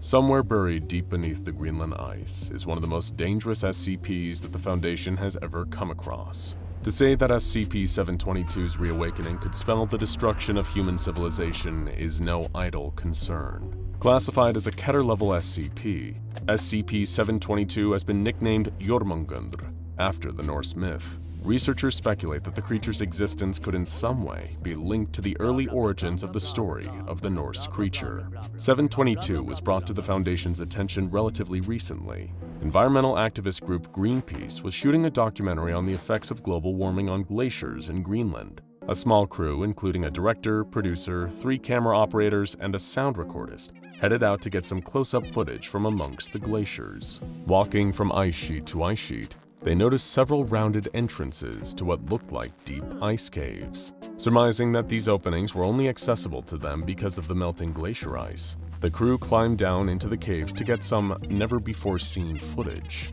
Some of the footage of their exploration has been recovered since, and in the background of several shots as they are adjusting exposure and pulling focus, you can hear the producer and director theorizing about where these caves have come from.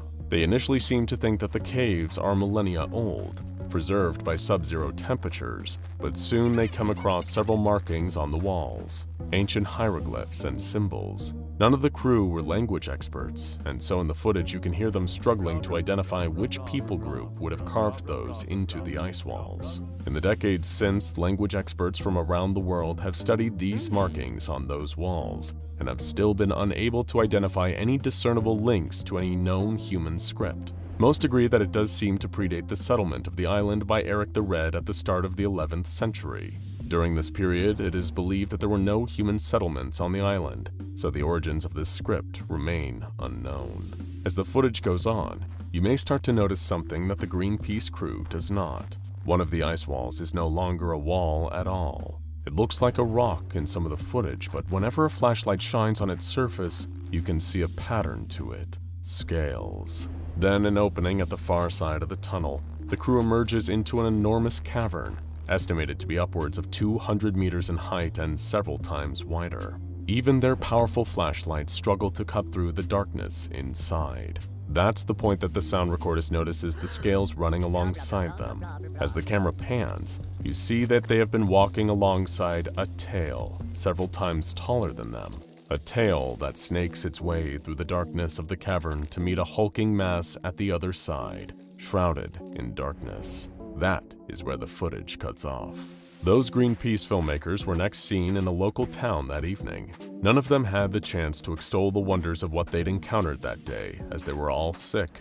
A couple went straight to bed in their lodgings complaining of intense headaches and exhaustion. Others tried to check themselves into the ER, but never made it. Each of the crew died of different causes: necrosis of the skin, internal bleeding, kidney failure. By 9 p.m. that day, all of them were dead.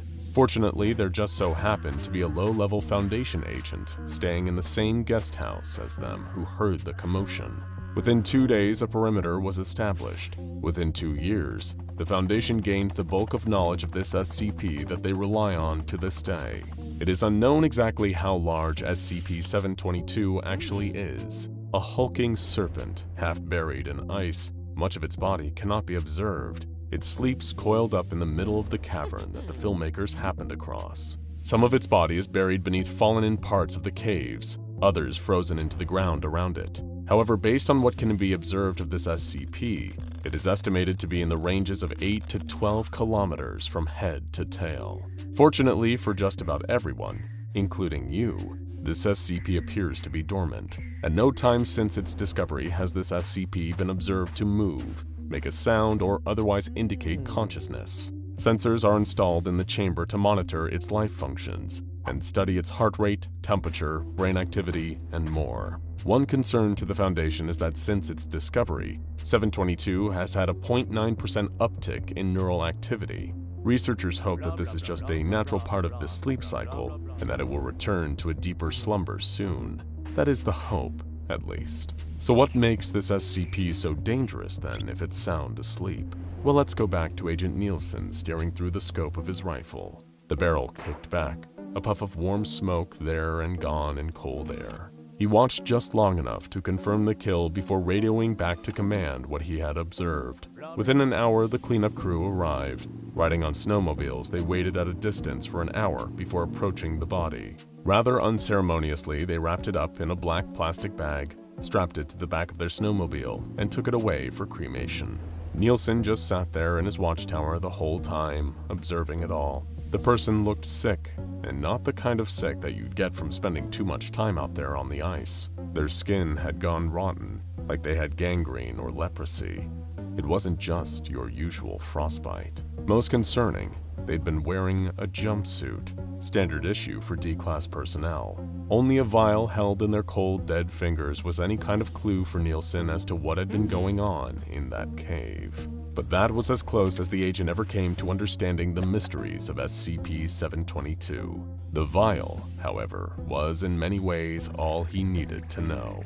That is because contained in that vial was a sample of the liquid secreted by 722. It is a liquid that the Greenpeace crew came into close contact with when they found the creature, and it's a liquid that promises and denies great power and great risk to the Foundation. Any and all attempts to study this liquid in any meaningful sense have failed. Anyone who comes into contact with it will immediately suffer acute sickness. Interestingly, however, there seems to be little consistency as to how this sickness manifests itself. Some develop a number of cancerous cells, whilst others lose cognitive function due to brain swelling.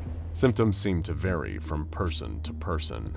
Naturally, this makes studying the substance very difficult. Hazardous material suits have been deployed for researchers attempting to study it, but have all failed, despite being otherwise effective against chemical, biological, and radioactive threats. How the substance is able to infect them is unknown. Sadly, a good number of scientists had to die to make this discovery. Another route of study is to take the substance out of the cave and observe it under laboratory conditions. This was what Agent Nielsen observed as he shot and killed the D-Class personnel emerging from the cave. The D-Class had been sent in to retrieve the vial of the substance for external study. While a safe and direct route of entry and exit had been planned for the man to take, he became critically ill whilst in contact with 722 and developed an aggressive fever. No longer coherent over the radio, he dropped out of signal, wandering through the tunnels for 2 hours until emerging out of an exit high up on the glacier. 2 agents with higher security clearance were dispatched to deal with the body. The reason for their wait was for their own safety. 722's toxin appears to denature with time away from its source, causing it to weaken in potency. If they had approached immediately, they may have well suffered similar fates to the D-Class. They survived, but the sample was ruined. All subsequent attempts have also been met with failure. It seems almost impossible to capture a clean sample and transport it any kind of distance. With this toxin, the Foundation would have possession of an immense biological weapon, akin to the discovery of the atom bomb. But as of right now, all it's good for is killing D-Class personnel. Initially, the Foundation believed the fluid to be a defense mechanism for the SCP, something to protect it in its deep sleep. But the more time is spent observing it, the more time this perception is shifting. SCP-722's toxin appears instead to be a weapon. As such, the containment of this creature is of paramount importance. There are 8 known access points into the tunnel network that would grant access to SCP-722.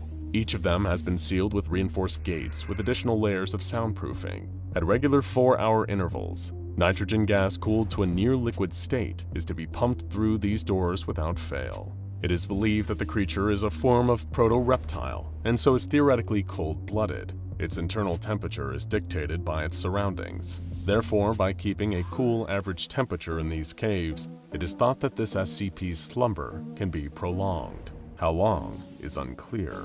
With rising global temperatures year after year, the threat that the Greenpeace activists were proclaiming is very real, just perhaps not quite in the way they'd envisioned. Not only would there be an increase in natural disasters and a decrease in biodiversity, there would also be a 12-kilometer snake roaming around the planet, killing anyone in its path. Not ideal. As such, the Foundation has also planted a number of highly skilled individuals in prominent environmental positions in the hopes of turning the tide of global warming sooner. Should the ice in that cave system warm by even a couple of degrees, who knows what kind of spike they might see on the neural monitors. This SCP naturally is buried deep beneath layers and layers of security clearances too. Only in exceptional circumstances and for vital maintenance is anyone allowed to approach this SCP. A minimum of 2 Level 3 clearance agents are required to sign off on any such works. In recent years, a new Brigadier General took charge of the containment operations of SCP-722 after his predecessor was stripped of his duties. Overly zealous experiments and increasingly desperate attempts to harvest or synthesize the 722 toxin saw an alarming uptick in neural activity. Over 40 D-Class personnel were processed and disposed of within a 2-week period in an attempt to assemble a micro-laboratory within the main chamber itself. This project failed, and the noises of construction threatened the peace that had so long been maintained beneath the glacier. The new Brigadier General is taking no such risks, enforcing a zero-tolerance policy on anyone approaching Site-103 unless suitably cleared. A number of hikers have sadly had to be killed this way, but the Foundation believes it to be a necessary sacrifice to keep the peace. It is quite easy to find a convincing backstory for their untimely deaths and the lack of bodies to bury. Just another person to get lost and fall down a crack in the glacier warning stories that are shared and planted in local towns and on the internet. The only threat to this current peace is a new avenue of inquiry that researchers have stumbled across, a link to a group of animals found halfway around the world. Monitor lizards of the genus Varanus seem to share a similar set of traits to SCP-722, namely the nature of their toxins. You may be familiar with the bite of a Komodo dragon. While the initial wound sure does hurt, the real damage comes in the following hours and days as necrosis sets in from the toxins in its mouth. Could these creatures share a common ancestor? Could 722 be the common ancestor? As of right now, it is just a hunch, but it's one that has taken root amongst the research staff. In order to find out more, though, they need samples, tissue samples, taken straight from the SCP itself. The only way to do back is to go back into the caves and start cutting. If a bit of construction noise was enough to raise brain activity by 0.9%, taking a hunk of flesh could prove a whole lot more dangerous, not least for the personnel involved, who will all have to sacrifice their lives. The potential benefits could be huge. A way to study fatal diseases in a new light, perhaps finding a way to reverse engineer cures to some of the deadliest conditions on the planet, or perhaps the missing ingredient to synthesizing the most powerful biological weapon in human history. Maybe worst of all, it could all trigger the reawakening. Do you remember how the story of Jörmungandr ends? With a prediction that when the great serpent uncoils, the end of the world, Ragnarok itself, will arrive. But that's just an old fairy tale, right? Dr. Bright, Dr. Clef, and Dr. Gears all sat around a conference table, the monitor beside them giving a direct encrypted video link to O5-1, the most senior member of the legendary O5 Council. Only one topic was on the roster today: the inherent nature of one of the most problematic anomalies, SCP-682, the hard-to-destroy reptile. There were certain facts that were easy to ascertain about 682, like the fact that its default state appears to be vaguely reptilian, the fact that it's highly aggressive, and the fact that it is seemingly impossible to kill. The rest, it seems, is still largely shrouded in mystery. How can we expect to terminate this creature if we don't fully resolve to understand it? Dr. Gears offered. It appears that all of our efforts so far have amounted to firing a gun in the dark and hoping for the best. Do you have any idea how much money we've blown on the termination efforts so far? Believe me, the numbers would shock you. Dr. Bright chimed in with, "As the only one in this room who's literally been inside this monster's head," referring to the incident where 682 was made to ingest Dr. Bright's medallion in hopes of letting the doctor's consciousness take over the beast, which didn't work. "I think I speak to a degree of authority when I say I'm not sure if we'd have any luck actually understanding it. It's like asking a volcano how it feels about erupting." Dr. Clef's thoughts on the matter were predictable. Okay, look, I may not have mind melded with this abomination like Jack, but I've got 2 working eyes and a decent brain attached to them. That's all I need to tell you. Our solution here is obvious. More firepower. We've been going easy on this thing so far, letting it face different anomalies one at a time, not going at it with any truly heavy weaponry, and for some stupid reason, ruling out nuclear armaments. That had everyone around the room rolling their eyes. "There he goes with nukes again," Dr. Bright said. "Nukes, nukes, nukes. If you love nukes so much, why don't you marry them, huh, Clef?" Clef grumbled in frustration. When did everyone around here get so risk-adverse? Faintheart never won fair mine or killed giant ugly lizards. Why should we treat a nuke like it's such a dirty word? Dr. Gears sighed. If the break room coffee machine malfunctioned, you'd tell us to make sure the nuclear response option stays on the table, Clef. Clef banged his hand on the table. Because I believe in getting results no matter what. Enough! O5-1 barked, silencing the room. Everyone turned to the monitor and gave their undivided attention as their superior spoke.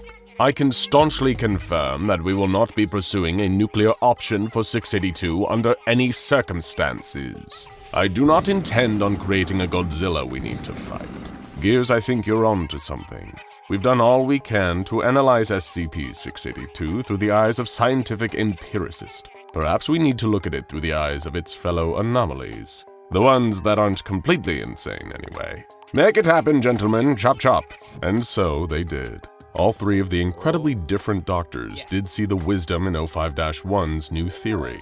Perhaps they could gain a holistic understanding of 682 by collating knowledge gained from other anomalies. And through this knowledge, they might also be able to find a weakness that somehow slipped by unnoticed. Right now, 682 was like an impenetrable locked door, but even the most durable locked door can be defeated with the right key. There were certain anomalous perspectives on SCP-682 that they already had. Take, for example, that of SCP-343, the kind reality warper also known as God. When confronted with SCP-682 during a termination attempt, the two of them seemed patently unaware of each other's presence. When quizzed on the subject, 343 claimed that 682 wasn't one of his, perhaps implying some kind of extra-dimensional origin. It also lends credence to the popular theory that 682 was one of the children of the Scarlet King, though for now that would still remain nothing more than a theory, not something they could really act upon. This was why each of the three researchers, following the orders from O5-1, began canvassing reactions from other intelligent anomalies, in hopes of getting a useful kernel of information from a fresh new angle. Dr. Bright, who has frankly seen far too many movies, thought of himself as Clarice Starling, interviewing a whole collection of Hannibal Lecters in hopes of gaining a unique insight that would help him catch the killer. When he shared this thought with Dr. Clef and Dr. Gears, Gears told Bright that he didn't watch movies, and Clef called Bright a nerd.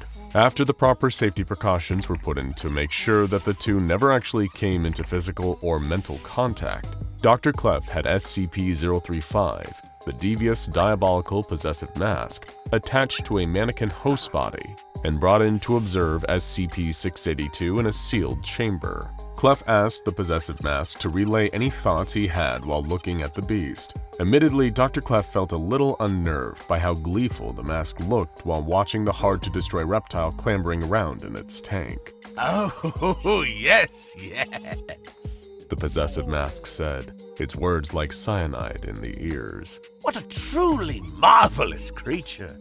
So large, so powerful, so violent. Oh, I can feel the hatred radiating off of it from here. You know, the hateful ones are often the easiest to manipulate. There's so much they'll do for power, so much they'll sign away while their malice blinds them. Oh, delightful. Such a wonderful thought. I don't suppose you'd let him wear me, would you? Dr. Clef shook his head. Not on your life, creep.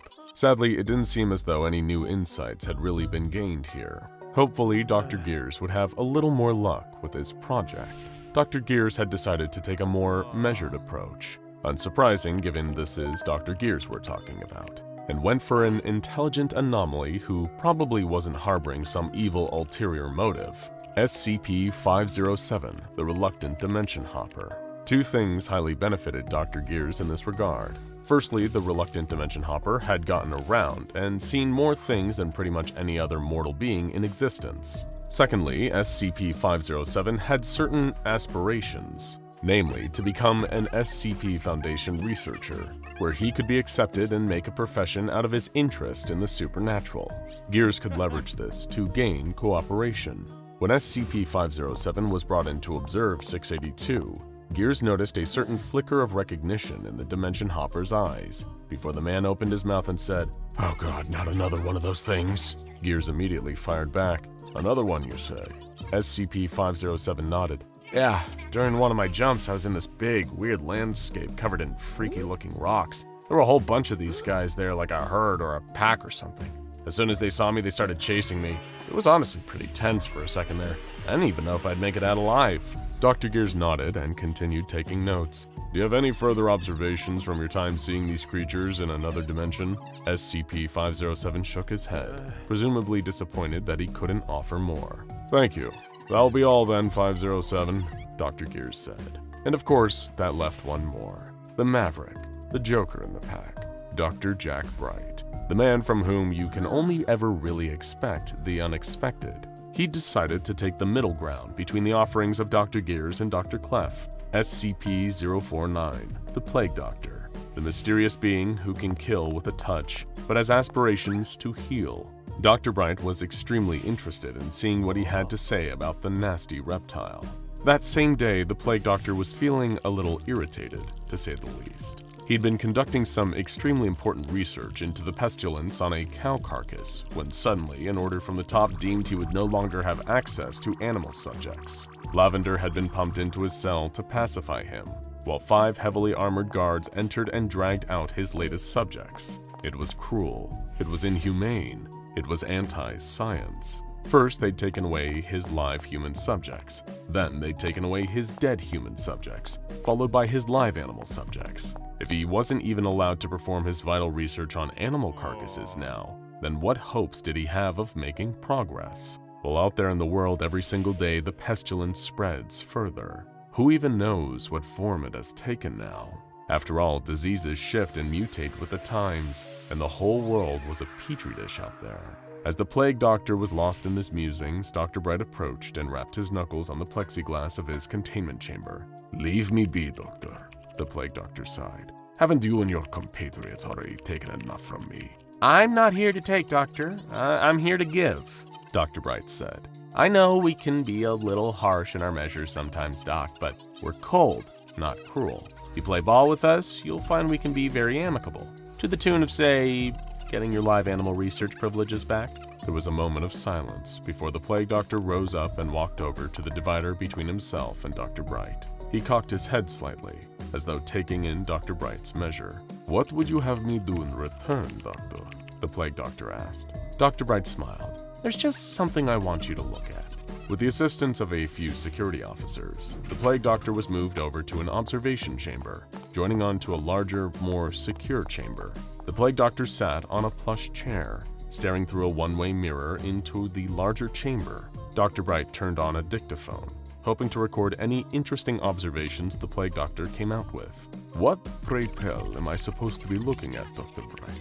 He asked. Oh, they're bringing him in now. Won't be a moment, Dr. Bright said. A large door in the larger chamber opened, and several members of personnel dragged in a tied-up, incapacitated SCP-682, looking like it was still recovering from heavy injuries. Immediately, SCP-049 seemed to tense up.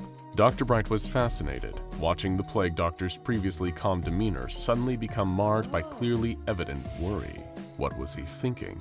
Would it be a useful insight? The silence continued as the Plague Doctor seemed to carefully observe the immobilized beast. For a moment or two, Dr. Bright even noticed the Plague Doctor's hands shaking slightly. Moments later, the doctor cleared his throat and said, The pestilence! Never have I seen it so malignant. Come again, Doc? Dr. Bright asked. This thing, it is sick, dreadfully sick. It is a bastion of disease, a harbinger of plague, unlike anything I've ever seen before. How long have you had this filthy thing within your walls, Doctor? How many people have made contact with it? Quickly, please, I must know for the safety of all of you. As the Plague Doctor became increasingly agitated, Dr. Bright became a mix of deeply concerned and incredibly curious. Sure, SCP-049 tended to go off about a lot of things allegedly being infected with the pestilence, but this is different. There is genuine fear shaking in the Plague Doctor's voice. I feel unwell, Doctor, the Plague Doctor said, rising shakily to his feet. Please, escort me back to my chambers. I simply cannot deal with such a case without proper preparations. He would be too dangerous. Dr. Bright ordered the security personnel to make the Plague Doctor's desire a reality. He would be escorted back to his chamber, be given a lavender supplement, as well as a meal of beef and hard cheese, his favorite, to help him recuperate from his shock. But all throughout this process, Dr. Bright had latched on to one fragment of the doctor's mutterings. I simply cannot deal with such a case without proper preparations. Did that mean with the proper preparations, SCP-049 could deal with SCP-682? And as with most of 049's patients, did deal mean kill? If so, then this project was really about to bear some impressive fruit. After giving the Plague Doctor a few days to get himself reoriented, Dr. Bright returned with another offer. One he wasn't even sure he had the authorization to make, but if his plan worked out, he was sure he could swing it. He offered the Plague Doctor the chance to work with human subjects again, if he could first successfully treat SCP-682. It would certainly be an undertaking, SCP-049 said, trying to hide his clear discomfort. But for the sake of science, I must accept. Over the next few days, the preparations were drafted up, and the Plague Doctor was given any equipment or resources he requested for the task of curing SCP-682. Then, when the day came, SCP-682 was tied up and sedated once again, and dragged into a large cross-testing chamber, where Dr. Bright, the Plague Doctor, and several members of security personnel were waiting. It was now or never. Would the Doctor be able to do it? For what it's worth, I believe in you, Doc. Dr. Bright said, giving a tentative thumbs up. The Plague Doctor didn't return the thumbs up. He was too busy trying to stop himself from visibly shaking in the face of this giant, diseased monstrosity. Would he have any hope of treating such a beast? He exhaled and approached. As with all of his patients, his first step would be to lay a hand on the monster, which normally rendered it peaceful and still. The Plague Doctor slowly walked over, his hand extended, feeling the prickles of fear all over his body. He could do this. He could do this. But as he approached, SCP-682 had somehow freed one of its arms and swung for SCP-049 with its vicious claws. 049 screamed and stumbled back, hitting the ground and crawling away in the opposite direction, practically wheezing with terror. He eventually gathered himself up in the corner and curled into a ball, shaking. Dr. Bright breathed a sigh of disappointment. It seemed this entire venture had been a wash. Take 049 back to his cell, Dr. Bright said, resigned. We're all done here. For everyone else, it was just another failed cross-test, quickly forgotten with all the others. For SCP-049, it was one of the most traumatic experiences of his life, one that would stay with him forever and be the reason he would always be afraid of SCP-682. The SCP Foundation specializes in tracking down and containing anomalies that are difficult to find, and that often will do anything they can to avoid being found. One anomaly in particular hates being seen more than anything, and will punish anyone who looks at its face with a horrific fate. SCP-096 is a mysterious creature, not only because it destroys anyone who sees what it truly looks like. No one is entirely certain where it came from, what exactly it is, or why it reacts so violently to being perceived. There are, however, several theories as to the Shy Guy's origin, and none of them are particularly cheerful. Some suggest an experiment gone wrong. Others believe it to be the last remaining member of an unknown species of mountain-dwelling humanoids. But one theory about SCP-096's origin stands out as particularly tragic in nature. In this story, SCP-096 was not always a long-limbed, pale beast cowering in the corner and hiding its face from the world. It was once an ordinary man, like anyone you might pass on the street. He was someone's son, someone's friend, a person with hopes, dreams, and passions. A human being who, through anomalous circumstances beyond his control, was made into a monster. Many years ago, there was a mountaineer named Jack. All his adult life, he had been obsessed with reaching higher and higher peaks, climbing every mountain he could in order to test his limits, pit himself against the power of nature, and bask in the sweet reward that was the view from the top. It began as a sport, a way to build up strength while taking in incredible natural beauty, but over time, as he conquered increasingly difficult challenges, it became an obsession. Like every obsession eventually does, climbing mountains began to take over his life, driving everything else away. He struggled to hold down a job, his marriage fell apart, and his relationships to his friends and family became increasingly distant and strained. Still, he couldn't bring himself to care much. He spent his alone time in the wilderness, or every so often embarking on trips with other mountaineers. Whether he was going at it solo or working with others, he was living for the climb. Over the years, he took on Cerro Torre in Argentina, the GIGA in Switzerland, and Denali in Alaska. He especially enjoyed climbing in extreme cold, braving the ice and snow as he embarked on his climbs. The few fellow mountaineers he kept up with gave him the nickname Jack Frost. After years of refining his craft, building his strength, he set his sights on the highest mountain in the world, his personal white whale, Mount Everest itself. It was one of the deadliest climbs in the world, with its staggering height, storms, and frozen graveyard of fallen climbers dotting the snowy surface. But he was determined. He would not join the ranks of the fallen, but instead be one of the victorious that reached the top of Everest and came back down in one piece. He could feel it in his bones. Jack arrived in Nepal with a pack full of climbing equipment, the best boots money could buy, and layers upon layers of clothing to keep himself warm on the journey to the summit. He lowered his goggles over his eyes, summoned his courage, and prepared for the incredibly difficult climb. The cold seeped into his core. The winds nipped at his face, numbing his nose and leaching through his gloves and boots as he went, but Jack pressed on. He welcomed the sensation, the bite of it. It was a reminder that he was still here, that he was still alive. As long as he could feel the pain, he knew he was all right. He knew that it was when the cold faded away, turned to paradoxical feelings of warmth and sleepiness, that a mountaineer was truly in trouble.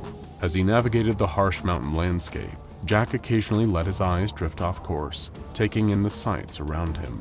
He could see shocks of blue, green, and red, the distant bright colors of boots, jackets, and hats belonging to the fallen climbers that came before him, those who collapsed from exhaustion, who gave in to altitude sickness or succumbed to the cold. Memento mori, he said softly to himself. These frozen bodies represented that ever-present reminder of mortality, of death lurking just out of sight. It would not come for him, though.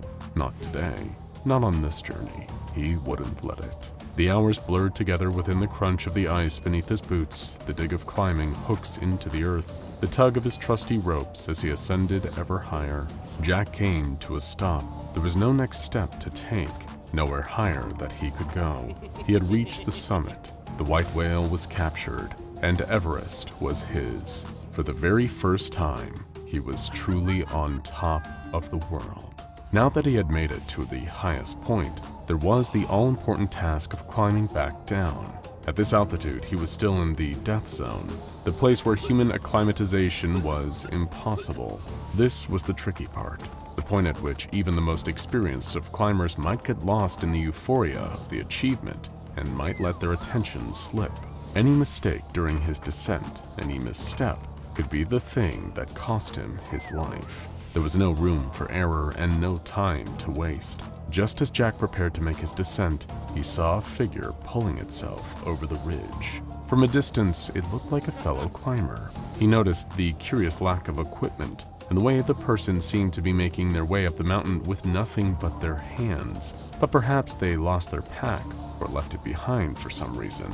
The figure was dressed in all white, from their hood to their boots, with a large pair of black mountain goggles covering what little of their face wasn't concealed by the hood. Uncertain if the figure was in need of assistance, and surprised to see another soul on the mountain with him, Jack waved at the figure.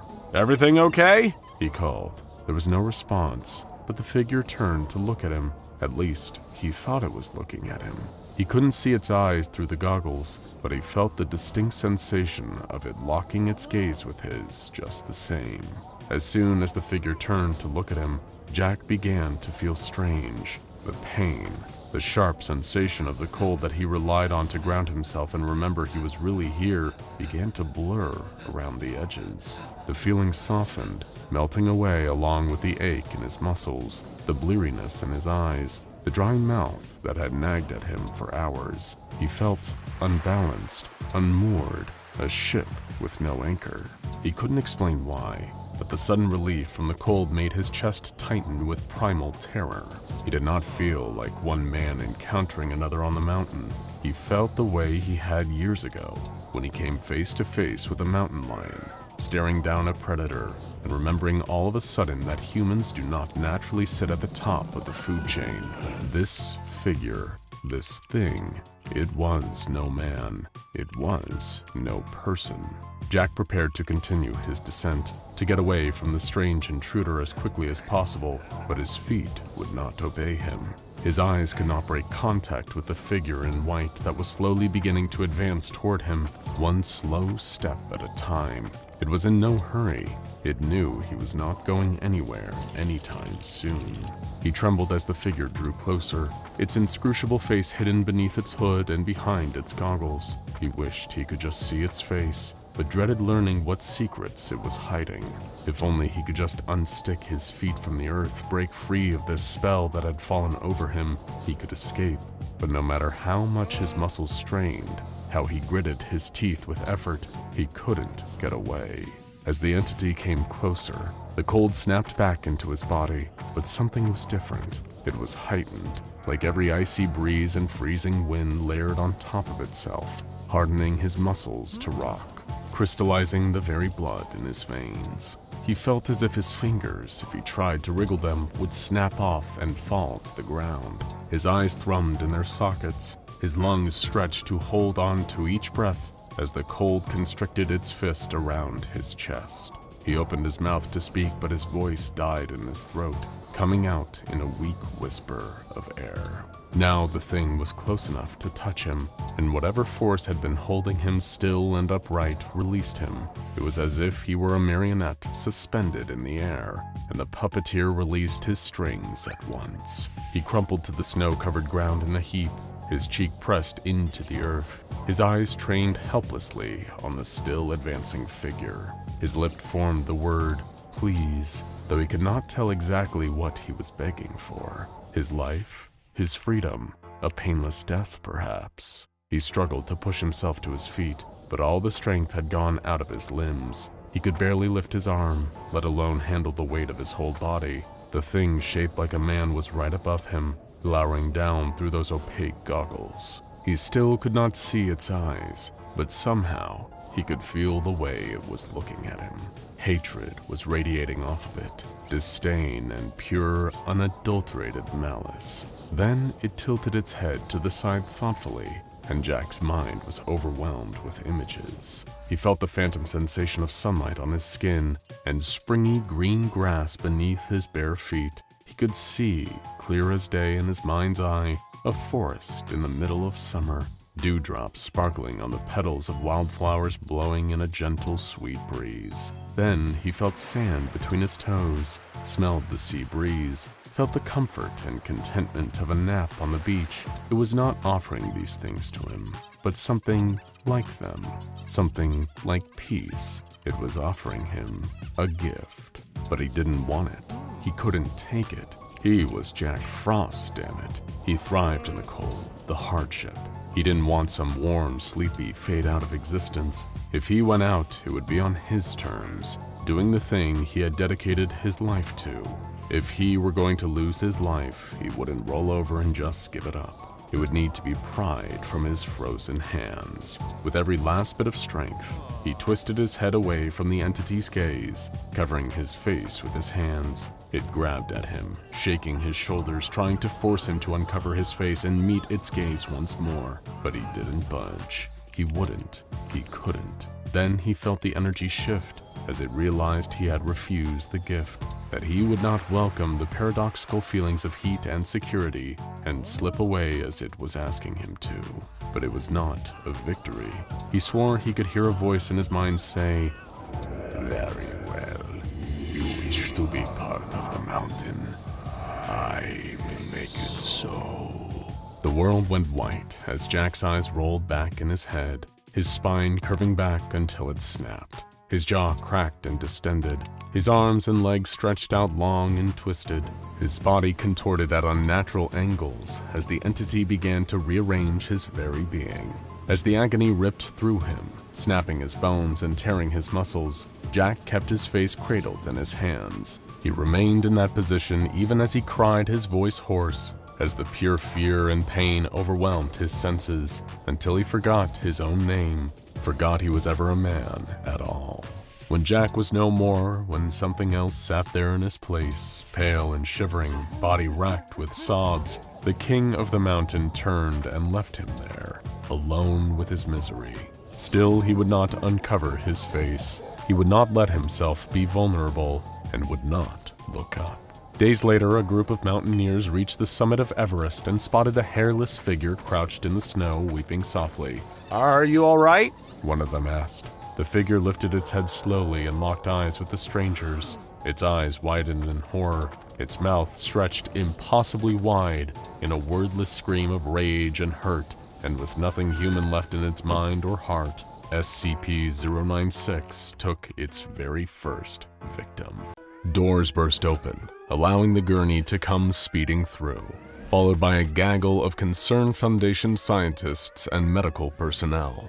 Everyone was abuzz, anxious at the troubling development and fearful over the fate of the patient lying on the examination bed. It wasn't exactly a rare occurrence for someone working at an SCP Foundation facility to need serious medical treatment, more often because of a grievous injury or psychological episode incurred whenever a dangerous anomaly breached containment. After all, working for the Foundation was nothing if not hazardous to your health. But personnel being injured, that was so commonplace at the Foundation that it was practically mundane, just another ordinary part of the job. It certainly never garnered this much attention, with every researcher and medic on site all clamoring to try and assist or even just get a look at who was on the gurney. It wasn't a member of personnel, it was an anomaly. SCP-049 was sick. Nothing about the Plague Doctor's behavior had seemed out of the ordinary. He was normal, at least as much as a beak-masked robed creature could be. Until, that is, one morning, SCP-049 had just collapsed in his holding cell. The security camera watching him had recorded the entire ordeal, with guards alerting the research teams and eventually calling paramedics to come and escort the Plague Doctor to the on-site infirmary.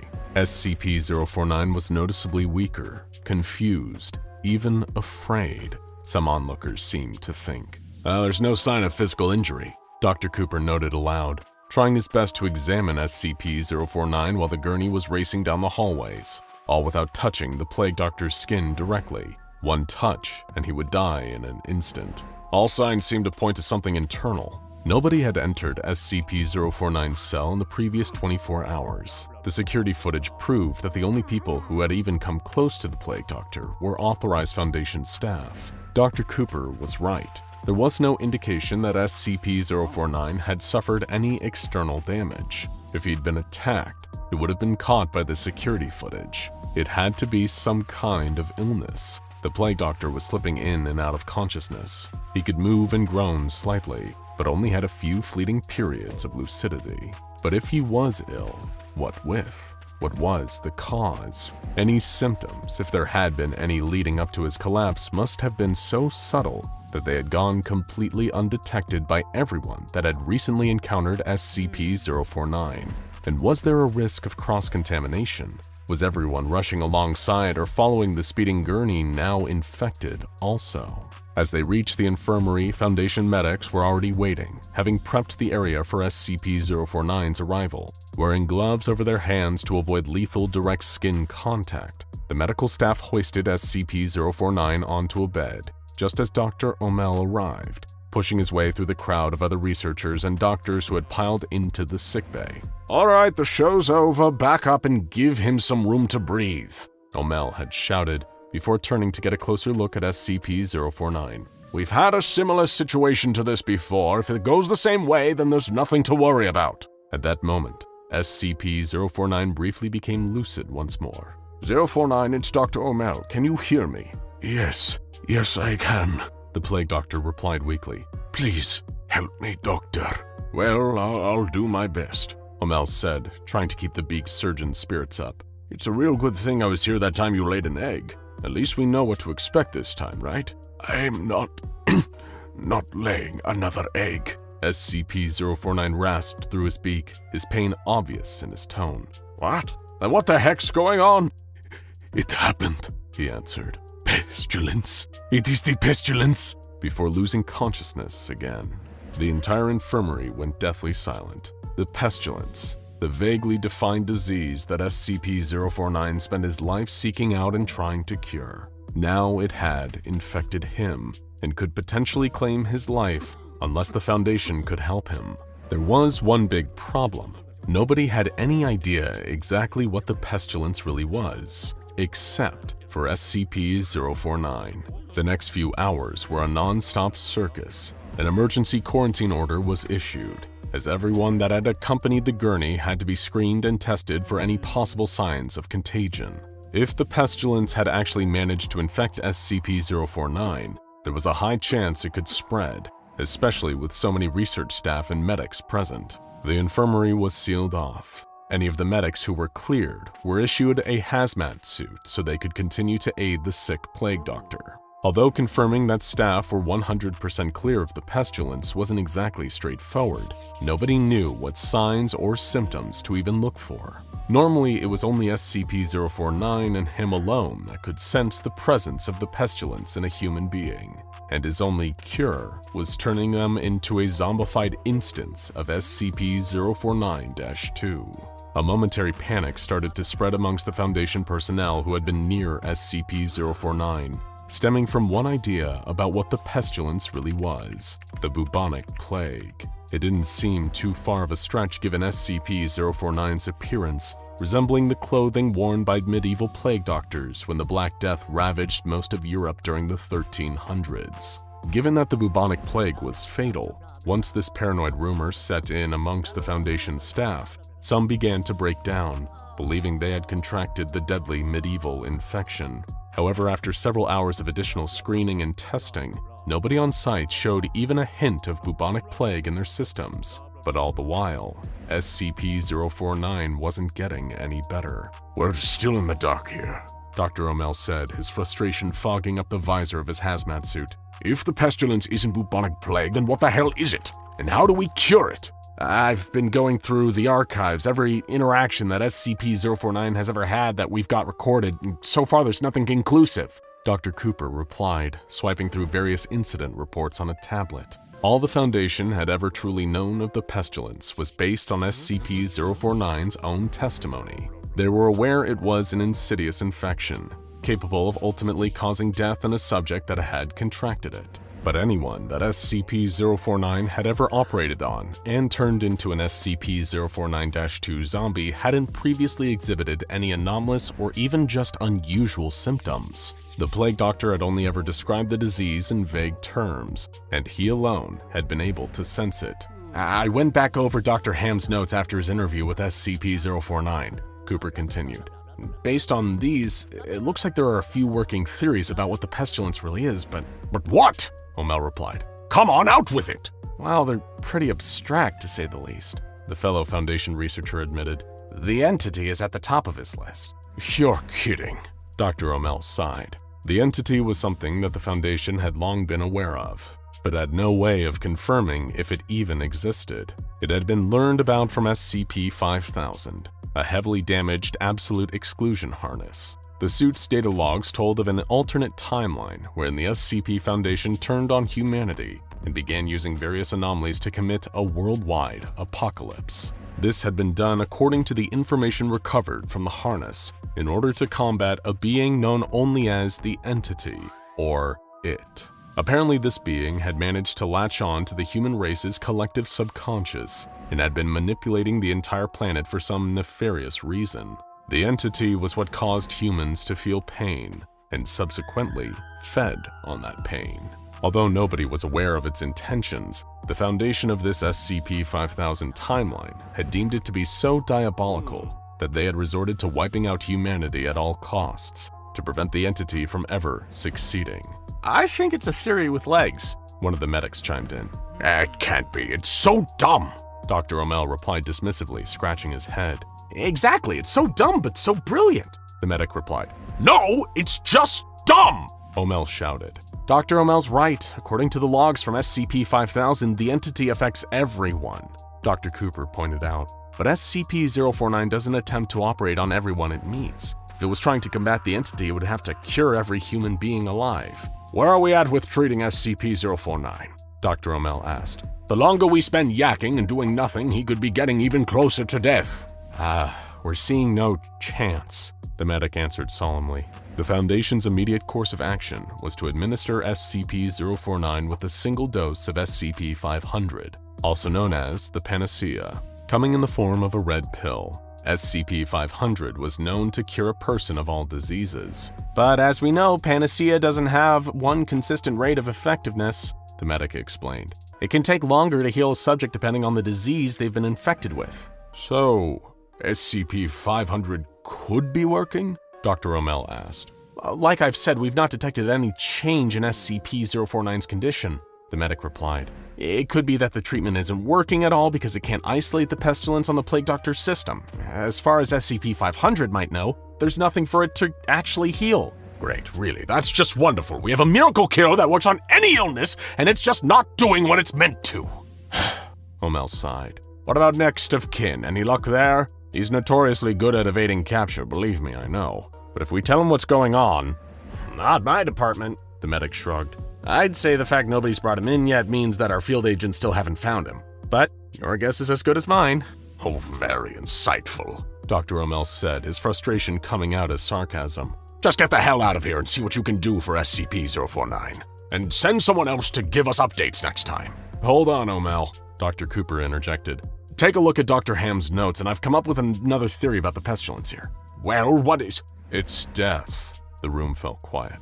Death? As in the fundamental law of the entire universe, the entire state of not being alive? O'Mel exploded with outraged disbelief. Listen, what if, specifically, dying of natural causes could itself be the pestilence? Ham was pretty old when he first interviewed SCP-049, right? And they had a number of sessions together until one day, SCP-049 turns on him, senses the pestilence, and gives Dr. Ham the whole treatment.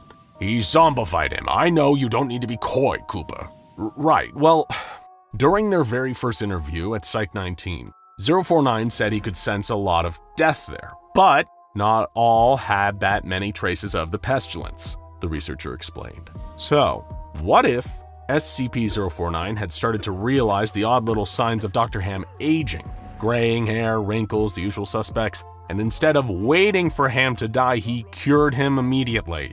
Here, in an interview, 049 said the following. Do you wait to remove rotten timbers until the hull collapses on top of you? No. You find them, and you pull them out and replace them with those untouched by rot. And most of all, you do not simply mock the structure, because it now looks different to you. It is strong. It is free of disease. But not everyone he's killed or cured has been Ham's age. There's no way. He would have spotted that pattern, O'Mel reasoned. And if he was trying to stop people dying, he wouldn't start out his procedure with that lethal touch of his.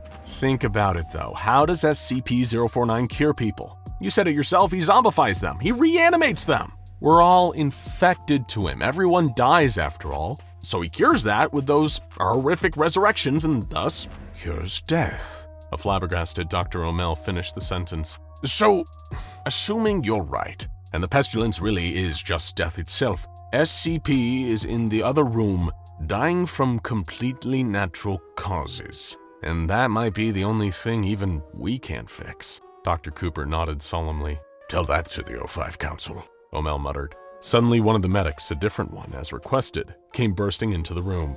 Sir, the next of kin, one of the field agents has recovered SCP-049-J. The plague doctor was quickly rushed into an operating theater, while Doctors O'Mel and Cooper watched from beyond a glass screen.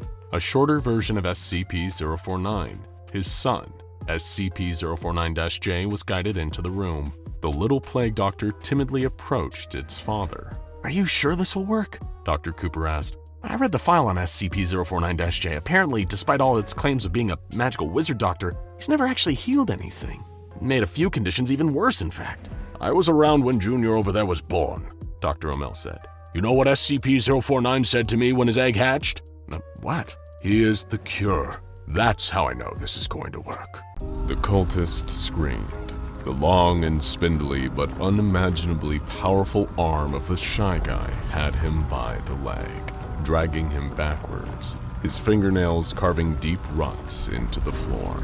His friend was already on the run, but his death warrant had been sealed by a glance. In the history of evil plans, rarely has an evil plan backfired so spectacularly.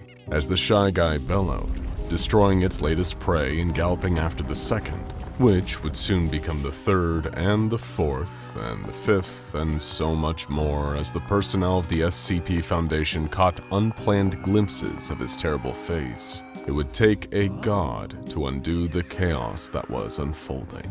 The exact same god that these two idiot cultists were here to destroy. The plan had seemed so simple, so perfectly straightforward on paper. Sneak into the SCP Foundation and assassinate SCP-343. That being said, even deluded cultists of the Scarlet King knew that killing the anomaly believed to be God himself was going to be far easier in theory than in practice. And yet, neither one of this intrepid pair of Foundation impersonators could ever have predicted things would go this bad. Several years earlier, Zachary and Cash were nothing more than a pair of social shut-ins trawling forums on the internet from the secluded sanctuary of their basements. In fact, it was on a particular one of these forums that would lead to the pair eventually meeting in person. Parawatch, a deep web online space for discussions of the supernatural. While there was nothing inherently insidious about Parawatch itself, it did draw in those who were interested in the paranormal and even the anomalous, like Zach and Cash. And that made the forum the perfect recruitment tool for those whose intentions were far more nefarious. Both men were individually approached by another user, who was only known by his screen name, COTSK. Over some lengthy conversations with this mysterious third party, both Zach and Cash found themselves being convinced into believing the core tenets of a murderous cult that revered a conceptual deity, the children of the Scarlet King. And it was during a secret gathering of their fellow members that Cash and Zach would not only meet, but find themselves specifically tasked with a mission that was meant to clear the way for the Scarlet King to enter our reality. Simply put, the two of them were tasked with killing God. The plan was devised by one of the longer-standing children of the Scarlet King, who divulged their cult's knowledge of the SCP Foundation, specifically an entity known as SCP-343, a powerful reality warper who had claimed to be the architect of the very universe itself. In the eyes of the Scarlet King's followers, this meant that SCP-343 could pose a direct threat to the ascension of their destructive deity. If the Scarlet King was ever to gain access to this universe, there was a high chance SCP-343 could oppose him. So, with stolen credentials and Foundation personnel garb, Zach and Cash were sent in to remove SCP-343 from the equation. It goes without saying that killing a being believed to be God himself was hardly an easy goal to achieve. Nobody could just poison SCP-343, or take him out using conventional weapons, or even use any other typical methods of assassination that would work on a human target. Instead, Zach and Cash needed to get creative. Luckily, there was another anomaly kept contained by the SCP Foundation that the children of the Scarlet King had thought would be perfect for the job. It was a miniature event horizon, a black sphere that could pull any nearby matter into itself. Anything brought within the vicinity of this anomalous wormhole would quickly be sucked in and ultimately lost forever with no chance of retrieval. Sure, it might not kill SCP-343, strictly speaking, but it could certainly remove him from play, leaving the universe unprotected against the rise of the Scarlet King. However, there was one tiny problem. One otherwise minute detail that, because it went uncorrected, jeopardized the whole plan. It could have been down to inaccurate information that the children of the Scarlet King had on the SCP Foundation. After all, the organization was known for keeping its operations and even its very existence a closely guarded secret. Or perhaps, sheerly due to human error, the wrong number was said by the wrong cultist at the wrong moment, misheard or misread, leading to a 4 being replaced with a 6. You see, the miniature event horizon was designated as SCP-094, but by mistake, Zach and Cash had slipped undetected into the Foundation in search of SCP-096, unaware that anomaly was far from what they were expecting. The look of terror on Zach's face appeared instantly as the pair of Scarlet King fanatics opened the door to the containment cell. That same horrified look had vanished just as quickly the second that SCP-096 took notice of the 2 new visitors. In the blink of an eye, the abnormally proportioned humanoid anomaly had gone from being hunched over in a corner, gently rocking itself, to standing directly in front of Zach and Cash, towering over them both and screeching incoherently. Cash turned and ran, abandoning his cultist compatriot as Zach screamed in fear. The shy guy had grabbed him. A moment later, his screams had been silenced, thanks to SCP-096. Cash had no idea what the creature was. All he knew was it certainly wasn't the miniaturized black hole he and Zach had been sent to find, but he tried to keep the original goal in mind, even in a moment of crisis. Take out SCP-343 so that the Scarlet King could rise. Maybe this other anomaly, whatever it was, could stand a chance against the reality warper. Cash would never get to find out, however, as he was tackled to the ground by a Foundation security team as he turned the corner. But SCP-096 had been hot on the cultist's heels and had appeared behind him just as he was being restrained by security officers. And the whole unit could see the Shy Guy now, which meant not one of them stood a chance. Meanwhile, elsewhere in the facility, oblivious to the carnage of the unfolding containment breach, SCP-343 was enjoying a stroll around the Foundation site, with a hamburger in one hand and a milkshake in the other. He had spent most of the afternoon the way he usually did, phasing out of reality to an extra-dimensional astral plane outside of our known universe, where he could privately enjoy a game of solitaire using a deck of cards conjured out of nothingness. Upon returning, polishing off the dregs of his lunch, which he also willed into existence from nowhere, SCP-343 barely noticed that the entire Foundation seemed to be on red alert. Or more accurately, he did notice. He just didn't do much to help. You see, one of the more notable things about SCP-343, aside from the fact that he can use his anomalous abilities to do literally anything imaginable, is that he very much enjoys taking a back seat. He claims that after creating the universe, he got tired of having to be in control of everything, everywhere, all at once. Good movie, by the way. And so, while SCP-343 could right every wrong and solve every problem in the entire universe, he chooses not to. All to pursue the illusion of giving up control and leaving the universe to its own devices. That is, unless something tries to harm him directly, and something was very much about to. While the pair of Scarlet King cultists who had accidentally set SCP-096 free were already dead, they'd unknowingly started a chain reaction. The Foundation desperately dispatched more of its personnel to try and recontain the Shy Guy, but the more they sent, the more of them observed the creature. This gave SCP-096 even more targets, extending its rage state as it zipped through the Foundation, killing everyone that had clasped eyes on it. Until that rage-fueled rampage led to coincidentally cross paths with SCP-343, who had just walked through a wall on his way back to his cell, right into the path of SCP-096. Oh dear, dear me. SCP-343 sighed, finishing the remainder of his milkshake before making the empty cup and straw disappear. It's been some time, hasn't it, Ian? My boy, look at what's become of you. For a moment, SCP-096 seemed to pause, its pale skin flecked with droplets of blood thanks to the sheer number of guards and researchers it had torn through for daring to look at it. I see you're still having the same old troubles. The reality warper continued, reacting eerily calmly and casually towards the towering monster. You know, you really ought to work on your confidence.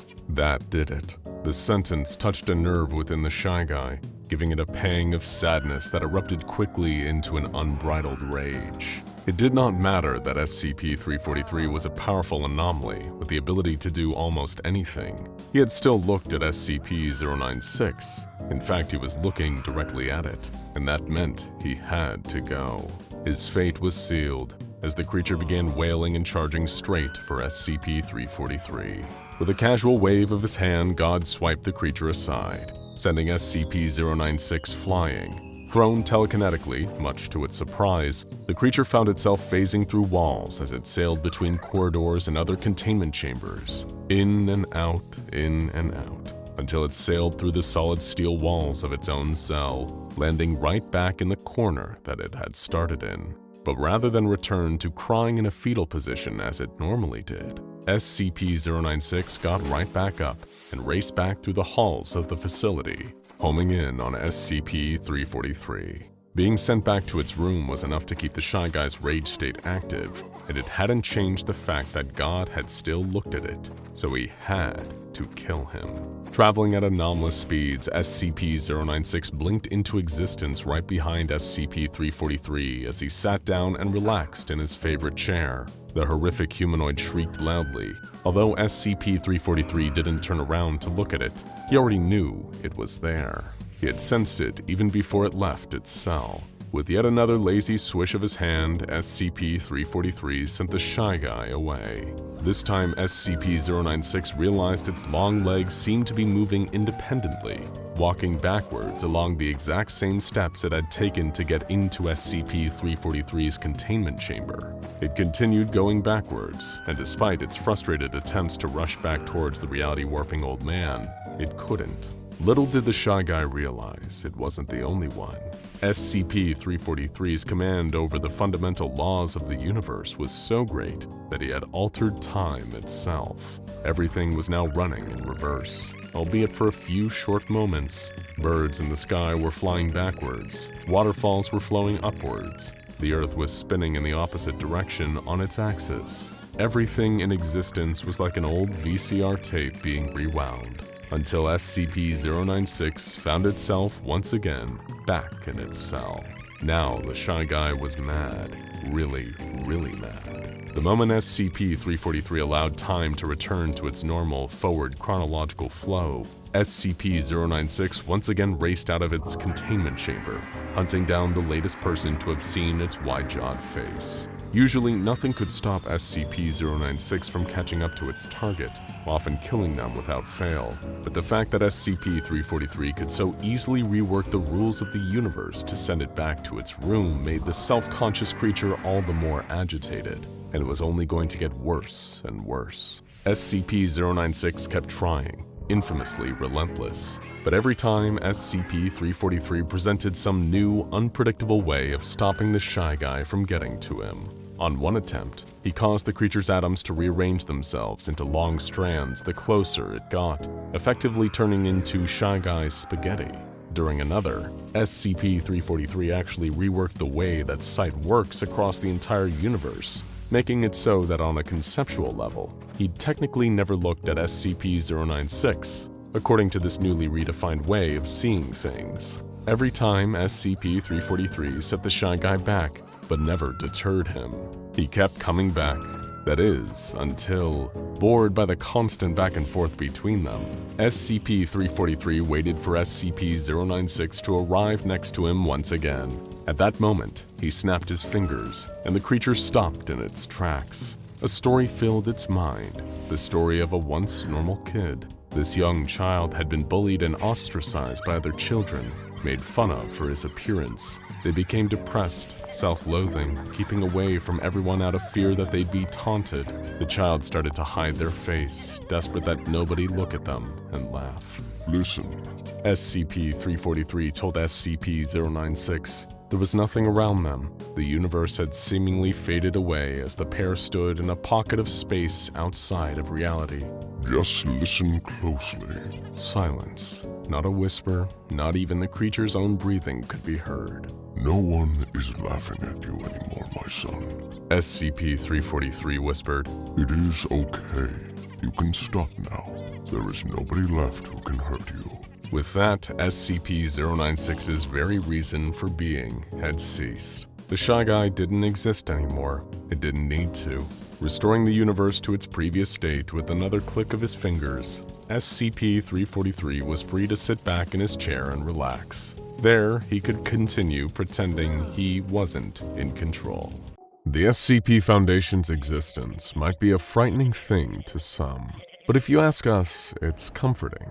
Of course, the existence of the Foundation implies the existence of all the mind-meltingly terrifying entities they combat on a daily basis. But doesn't it put your mind at least a little at ease to know somebody out there knows what's going on? After all, sometimes knowledge is the only light we have in the darkness. It is humanity's greatest strength, to know things and to act accordingly. From knowledge, we can understand our enemies and the threats they pose against us. From knowledge, we can build sturdier defenses. From knowledge, we can develop the means to finally effectively strike back. And nobody among the ranks of humanity has more knowledge than the SCP Foundation. So what happens when the knowledge of the SCP Foundation fails us? What happens when a concept eludes even them? A concept like, say, SCP-2317, an old wooden door that hides within a truly terrible secret, a secret known by many as the Devourer of Worlds, a beast every bit as powerful and unpleasant as that name suggests. The SCP Foundation performs a complex set of rituals every single day to keep him contained, and if the top brass of the Foundation is to be believed, then these rituals are effective. But I think we all know better than to believe everything we're told around here, don't we? The truth is, beyond the wooden door known as SCP-2317, there is a hellish desert world, underneath which the Devourer of Worlds awaits. He is kept in place, bound by ancient chains created by a race that has long since been lost to the history books. And while the Foundation tells its underlings that the rituals D-Class personnel perform here every day helps to keep these chains in place, this is little more than a placebo. The rituals only exist to make the Foundation feel like they're doing something to bide time, while they figure out an actual lasting solution. In reality, based on the Foundation's current knowledge, these chains could break any day now, and sadly, there's nothing they can do about it. This may seem like the worst possible truth to learn, but we can think of one even worse truth, that any day now is today. When the chain breaks, the ground begins to rumble worldwide, like an earthquake so great it might even split the planet in two. No conventional scientist anywhere in the world has any idea what's happening, but the SCP Foundation does. For the first time in recorded history, the entire O5 Council are quaking. It's Judgment Day, and their every sin is on an express trip back to get them. They put out a call to dispatch every single mobile task force worldwide to come to Site-19 and combat this new threat. But deep down, the council members silently worried that this would be about as effective as the sham rituals they claimed every day would protect them. Meanwhile, Site-19 exploded. Most of the Foundation personnel and anomalies stationed there perished in an instant, as a giant clawed hand rose out of the ground, grasping at the sunlight for the first time in millions of years since imprisonment. Its sheer size, hundreds of kilometers in height, displaces and destroys the land around it as it climbs free from the earth. The Devourer of Worlds is a monster of such magnitude that it dwarfs even the Foundation's mightiest weapons, but their mobile task forces fight valiantly, or perhaps foolishly, nonetheless. The Foundation went in with its finest resources and weaponry, from advanced cruise missiles to classified laser projectile weapons that conventional militaries wouldn't be finding for another century, and all of it amounted to be the strength of getting a mid-rate birthday clown's cheap cream pie to the face. The thick, scaly hide of the beast somehow rejected everything they threw at it. Jets were scrambled, flying around the Devourer's gargantuan head and peppering its great eye with bullets, followed by heat-guided rockets. Nothing. The monster simply swatted them out of the air with its claws. Down below, ground forces mobilized en masse, from tanks to turrets, unleashing all kinds of hell onto the Devourer of Worlds from below. And still, what good did it do? The monster simply kept walking, killing thousands with every footfall. Its magnitude was simply unfathomable. Scranton reality anchors were placed at its feet in hopes of creating some kind of trap, but its ancient feet defied their force. Every mobile task force from Hammerdown to Samsara did what they could, and what they could do ultimately amounted to a fat lot of nothing. The rampage of the Devourer was undeterred. Within an hour, he would reach a population center, and then true hell would be unleashed upon the human race. But sometimes the only thing that could destroy something inhuman was something so much more than human. Over in the low-risk humanoid containment center of Site-17, SCP-343, perhaps better known as God, was watching all the horror unfold in his mind's eye. So the Devourer was finally free and wreaking havoc on the world that he put so much effort into creating. No, that simply would not do. How could he let such a vulgar creature taking billions of years of beauty, love, kindness, happiness, and natural majesty and turn it all into ash and dust? He would not stand for it. But God, while unimaginably powerful, is a philosopher, not a warrior, who would be not only beneath his celestial position but dangerous for all life on Earth if he were to unleash the power required to destroy the Devourer himself. The armies of God are the greatest in heaven or earth, but he would need a champion to lead them. And while the operatives of the SCP Foundation fought and died bravely for the human race, SCP-343 blipped out of Site-17 and reappeared in the Middle East, where his champion would be waiting, guarding the gate to paradise. SCP-001, in this case known as the Gate Guardian. A huge glowing humanoid with wings made of fire and a sword hotter than the sun, capable of cleaving its enemies apart on the atomic level. Typically, any being who traveled within a kilometer of the Gate Guardian would receive this treatment, a strike so powerful that in the aftermath, not even dust would remain. But when SCP-343 appeared mere feet away from the mighty Gate Guardian, the Guardian fell to one knee and bowed its glowing head in holy reverence. Master, The Guardian said, you have returned to me at long last. I will do thy bidding. What must be done? Uriel, God said gravely, an enemy is at the gates, one more powerful than this world has ever known. Battle him while I gather the armies. Do whatever it takes. He must be stopped. The Gate Guardian Uriel rose to his feet, spreading his great wings of fire. It shall be done, my lord. Uriel boomed, and faster than any human being could possibly perceive it, he had taken off into the sky, leaving the gate behind him unguarded for the first time in the memory of the human race. God sighed. It was time to finally open it. Back with the Devourer and the Mobile Task Force Army trying in vain to slow his advance. For the most part, the creature's hide was so thick, it was hard to even know if he noticed most of the puny humans firing on it. Some of the ones down below, driven half mad with fear, rage, and the crushing weight of futility, pulled out knives, swords, and bayonets and ran at the creature's feet, stabbing away even as their blades were blunted and destroyed.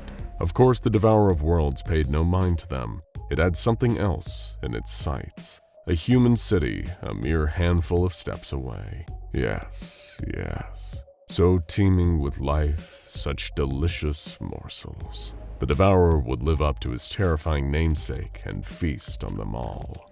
Yes, it would be delicious. As he crushed further thousands of Mobile Task Force soldiers below him just by walking, he could hardly wait. Down below, things had never seemed so hopeless. Was this how it ended? One impotent last stand as a hungry monster of inconceivable size bulldozed through life and civilization and left nothing, nobody in its wake? Was this how the complicated but proud story of the human race would come to an end, down here in the worthless, blood-soaked mud? That's when something changed. The sky, once blotted out with the Devourer's shadow, was lit up by a brilliant white light, a light so dazzling, so holy and pure, that it gave even the Devourer pause. The human beings down below wept with joy and numinous awe. It was him. It was SCP-001, the Gate Guardian, spreading his fiery wings and drawing his solar sword. My master ordered me to destroy you, His deafening psychic voice boomed. and thus you shall be destroyed. Prepare to meet your maker. The Devourer immediately let out a world-shaking roar, so powerful that many of the humans down below felt their brains rattling and their ears literally beginning to bleed. The beast reached for Uriel with its huge clawed hand, moving at impossible speeds for a creature its size. Onlookers gasped in shock. Luckily, for as surprisingly fast as the Devourer of Worlds was, Uriel was faster. Like a flash of an exploding light bulb, the Guardian darted out of the Devourer's palm and cleaved a glowing gash into the monster's wrist with his solar sword. The creature growled, taken off guard. It was the first time in millions of years since it was attacked and bound by those impossible celestial armies that it had felt pain. What was this mysterious warrior of fire? All the Devourer knew was that if it wanted to turn the planet Earth into an all-you-can-eat buffet, it would need to do away with this glowing nuisance first. Die! The psychic voice of the Gate Guardian commanded as it flew in for another strike, this time cleaving into the beast's torso and leaving a long glowing scar. But he didn't stop there. The Gate Guardian had changed posture from a defensive territorial stance to into an all-out offensive warpath, as commanded by his all-powerful master. Uriel was not arrogant. He could see that the beast he was battling was undeniably formidable, but he had slain formidable enemies before, and he would do so again now. Taking advantage of the comparative slowness and clunkiness of the Devourer, a natural side effect of its truly immense size, Uriel decided to stay mobile, flying around the Devourer like an electron orbiting the nucleus of an atom. At any moment that he, with his warrior's judgment, detected an opening, a weakness, he flew in and struck with extreme fury, leaving another glowing scar in the monster's thick scales that fizzled with the impossible heat of his sword. Each time the beast gave a grunt or a growl in confused pain as it desperately flailed to try and grab the holy warrior. Meanwhile, the SCP Foundation had figured out what was happening and was reorienting its focus. While the Gate Guardian fought against and distracted the Devourer of Worlds, all surviving Foundation personnel, under the instruction of the O5 Council, converged on the nearest city to the Devourer. They would evacuate as many as they could, buying them more time to calculate some kind of meaningful counteroffensive to this XK-class end-of-the-world scenario. If this really could be humanity's last stand, they would go out swinging and leave their opponent with a black eye. While the evacuation efforts were underway, Uriel continued his relentless assault against the Devourer, carving scar after scar into the monster's body. He could not tell if he was leaving much lasting damage, but at the very least, he was getting the abomination's attention.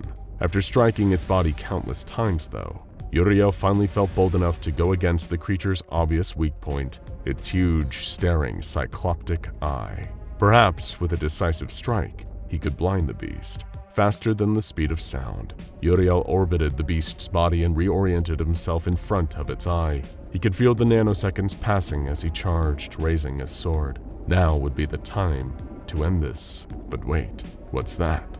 Why is the Devourer's eye suddenly glowing red? Before even Uriel had time to react, a tremendous force of pure energy blasted forth from the Devourer's eye, bombarding the angelic soldier and firing him straight into the ground below. He did not even know the monster possessed such a power, and now the force of it was hammering him into the earth. The blast kept going for a few more seconds, zapping Uriel's strength and introducing him to a long-forgotten pain. When the beam was done firing, Uriel felt as though he could barely move. He was a sitting duck. That's when the Devourer began marching towards him, every step rattling the earth. Even as the threat loomed, Uriel couldn't move. Was this the end? Forgive me, Master. Uriel said. I have failed you. Then, Uriel noticed something. Several projectiles firing towards the Devourer's head, seemingly out of thin air. A volley of intercontinental ballistic missiles, each equipped with a nuclear payload, exploded against the creature's head, blasting it with a shockwave that rattled the mighty creature on its feet. Had human beings made such weapons? If they could still fight even after all this, Uriel thought, then I must fight too. I must fight to my last breath. As the Devourer steadied itself, recovering from the nuclear bombardment to the head, Uriel rose with a terrifying warrior's roar, feeling his holy power return to him. His sword ignited, and he charged forward, faster than ever before, ready to strike clear and true into the Devourer's wretched heart. Before the beast could react, Uriel shoved his sword into the center of its chest, causing veins of agonizing flame to spread out over its whole body. At long last, he had well and truly harmed the unharmable. That knowledge sanctified him, even as the Devourer of Worlds grabbed Uriel in his fist and squeezed the life out of the warrior for God for the last time. Good. The Devourer thought in its own way. I can finally carry on now. You fought bravely, Uriel, said a booming voice from above the beast. Your sacrifice will not be in vain. That much I promise you. Confused, the Devourer turned and looked skyward, only to see a sight that struck pure and undiluted awe into even him. It was God and his army. SCP-343 floated in the sky, lightning emanating from his very being. Around him, glowing angelic warriors, each as large and as powerful as Uriel and as numerous as the stars in the sky above. God pointed at the Devourer. Now, my children, he said, take that thing apart for me.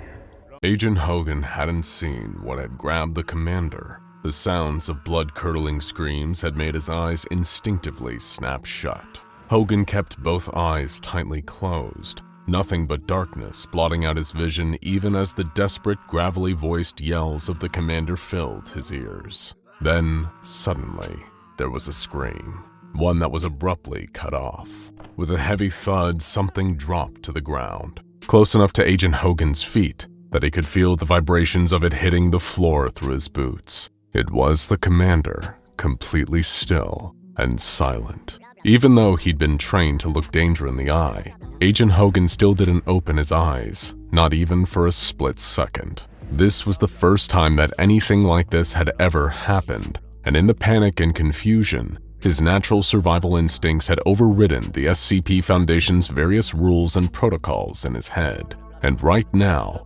something was telling him not to look. That something was shifting and moving just beyond Agent Hogan's eyelids. He could hear a shuffling as something much taller than an average human lumbered around. It had been wailing before, shrieking in uncontrollable and inconsolable despair, but now its cries had lowered to a soft, sobbing whimper. When someone's eyes are closed, they aren't completely cut off from the world around them. Just being able to see doesn't entirely dull a person's awareness. Most people have a kind of sense, a spatial alert that tells them what's nearby even if they can't see it. And in this particular moment, Agent Hogan's was going haywire. The thing beyond his closed eyes was moving towards him, so close he could feel its warm, rancid breath on his skin. Just knowing it was so close, hearing it breathe and sob gently, sensing it standing so close to him,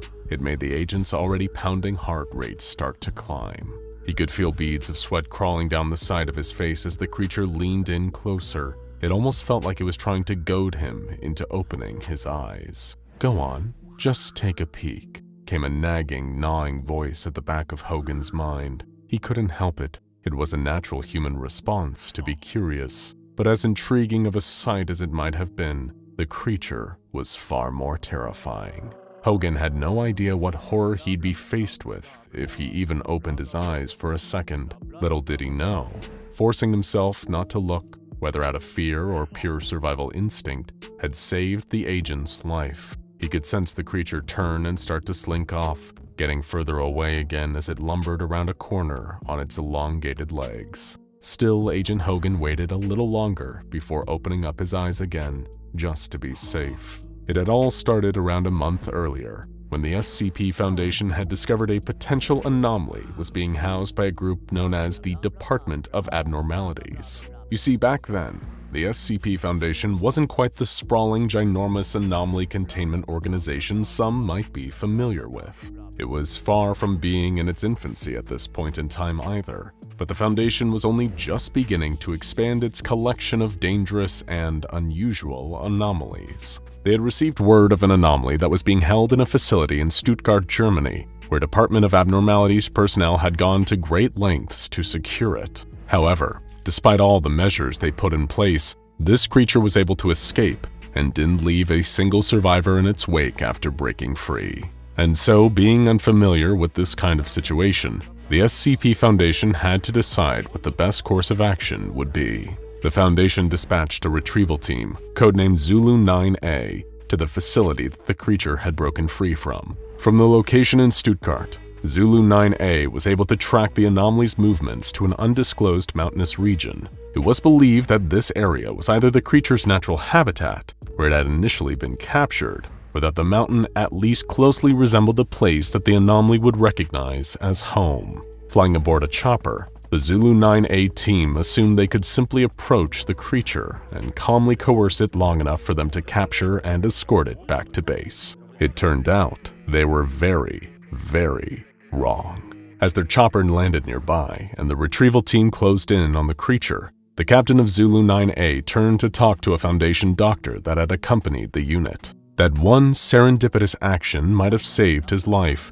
because it meant he wasn't looking at the anomaly. A sudden, intense shriek rang out as the creature started crying, turning towards the rest of the approached retrieval unit. In a panic, they pulled their triggers, weapons erupting into a hail of deafening gunfire. but it had no effect. The creature dashed towards them, shrugging off every oncoming attack completely unscathed. But the Zulu 9A team weren't so well defended. By the time the captain turned back around, the creature had already vanished, seemingly able to move much faster than first anticipated. Maybe once they'd taken a look at it, the retrieval team thought that the creature's long, disproportionate limbs would make its movements clumsy and cumbersome. Not that a single one of them was left standing to verify that. The captain was left alone and stunned. He hadn't seen what had happened to his team, only the aftermath. And it wasn't a pretty sight. Before long, backup arrived in the form of Zulu 9B's team. With the help of this secondary unit, the captain was able to eventually capture the creature and remand it into SCP Foundation containment. How? By placing a bag over its head. His theory was, if it couldn't see the retrieval team, it couldn't attack them. And while this strategy might have worked, he was only half right. Of course, the SCP Foundation's mandate has always been to contain and study the anomalies that it encounters, and this was all the more prevalent during these earlier days of the organization. So naturally, once the creature had seemingly been captured and secured, a group of overzealous and eager scientists were quick to step in so that they could closely examine the anomaly. And for a time, they were able to work with little obstruction. They could determine the basic details about the creature's physiology and have that information logged in its very own file on the SCP Foundation's internal database. But one scientist made a very fatal mistake during those early tests and studies. Perhaps because the Foundation had already captured the creature and secured it within the walls of its own facility, they believed it posed no further threat to personnel anymore, that it couldn't hurt to remove the bag and take a closer look. The very instant the bag was removed, chaos broke loose. It was as if someone had lit the fuse of a firework, only for it to explode before they could rush to a safe enough distance away. Not only were the scientists studying the creature horrified by the sight of its grotesque, wide-jawed face, but they were all seconds away from meeting the same grim and grisly fate as the retrieval team sent to capture it. Now they had seen its face, and the monster was loose within the Foundation. At that particular point in time, the Foundation's early mistakes, this kind of thing was unprecedented. It had never happened before, not once, and nobody knew what to do. Most of the anomalies they had encountered so far were benign, either harmless oddities, passive and non-hostile creatures or artifacts with a few strange or unexplained properties, but with no real sentience to speak of. But this was a ferocious abomination, intent on causing harm to the Foundation's own staff. So someone needed to act, and do so fast. A handful of armed Foundation agents happened to be on site at the time. Security officers Hendricks, Hogan, and Stevens, as well as Sutton, the surviving captain from the Zulu 9A retrieval team. The second that the creature was seen and began retaliating against those that had seen its face, deafening alarms began to blare. That was all the warning they would get. There were no special containment procedures yet, no protocol or standard procedure for something like this. The Foundation didn't even have a term for the situation that was going on, although after today, they would. This was the SCP Foundation's first ever containment breach. Given that he'd been involved in retrieving the creature that was now on the loose, Captain Sutton took lead of the small group, coordinating them as their de facto commander. Don't worry, we just need to get another bag over its head and get it back into containment. He instructed as calmly and confidently as he could, given the tense circumstances. This thing is highly aggressive, but if you stay out of sight, it won't come after you. Corners and stay frosty. We'll split into twos and fan out. Should have more of a chance of catching him that way. Little did Sutton realize his misguided advice would cost him and others their lives. Hendricks and Stevens stumbled across the creature first, poking their heads around a corner. They spotted the tall, wry, humanoid shape passing along the corridor that ran parallel to the one they stood in. The two agents saw the creature, but as far as they could tell, it hadn't seen them. But that didn't matter. Just as they both turned down the corner, ready to ambush the anomaly, the towering, spindly form of the creature suddenly appeared behind them, screeching as it attacked. Hearing the sound of the others falling prey to the monster, Captain Sutton and Agent Hogan rushed towards the source of their fellow agents' screams. The de facto commander of the group rushed a few paces ahead, confident that he knew how to get the upper hand against the creature. Trailing behind him, Agent Hogan had been swept up in the panic of the whole situation. He had no idea what the creature was, only that half of the retrieval team sent to capture it had all died. Their weapons were useless against it, which made the gun Hogan gripped in his trembling fingers feel unreassuringly ineffective. Sutton turned a corner down the corridor ahead, and that had been when he locked eyes with the creature. Seeing its face for the first time, he hadn't even caught a proper glimpse of it when he'd managed to capture it in the mountains. But now he had seen it, and it knew. From around the corner, unable to see Sutton or the monster, Agent Hogan let the panic get the better of him and closed his eyes, an action that had unknowingly saved his life. Once the monster had passed him by and Agent Hogan had dared to open his eyes again, his mind started racing. It had seen him, that much he was certain of. Even with his eyes closed, he had sensed just how close to him the creature had gotten to him. It had to have seen him, and yet he was still alive. Sutton had said that it would attack anyone that it saw, unless Sutton had got it all wrong. The creature wasn't attacking anyone it looked at. It was going after anyone who looked at it. It was learning that key difference that allowed Agent Hogan to gain the upper hand on the creature. However, he quickly realized that the number of people in the facility was rapidly dwindling. The longer the anomaly was able to roam free, the more Foundation personnel would see its face and fall victim to its rage. Agent Hogan realized what he would have to do: send out a message to the SCP Foundation higher-ups that this anomaly was only attacking anyone who looked at it. Then, he sealed himself in the chamber where the scientists had been examining the creature. They'd filmed the examination. All Hogan had to do was watch part of the footage where the bag was removed and look at the anomaly's face. The monster took care of the rest. Traveling at impossible speeds, SCP-096 appeared in the room behind Agent Hogan. Ever since, the SCP Foundation has poured innumerable resources into ensuring they have enough personnel who are specifically trained to deal with containment breaches. Some will even tell you that it was this first incident that led to the idea of mobile task forces, teams that the Foundation can deploy within moments to respond to anomalies breaking out of their containment. Of course, who really knows if that is true? Maybe half of it actually happened, and the rest was built off rumors and hearsay. If you sign up to join one of the SCP Foundation's mobile task forces nowadays, then perhaps your commanding officer will tell you this story during your basic training. It could be that they're trying to intimidate you, or just re-emphasize how important the role of the MTFs within the Foundation is. One thing is for sure though, anyone assigned to guard SCP-096's chamber knows to close their eyes in the event of another containment breach.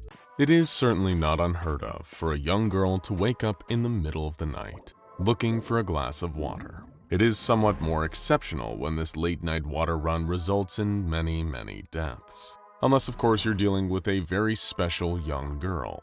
SCP-053, also known as, well, the young girl.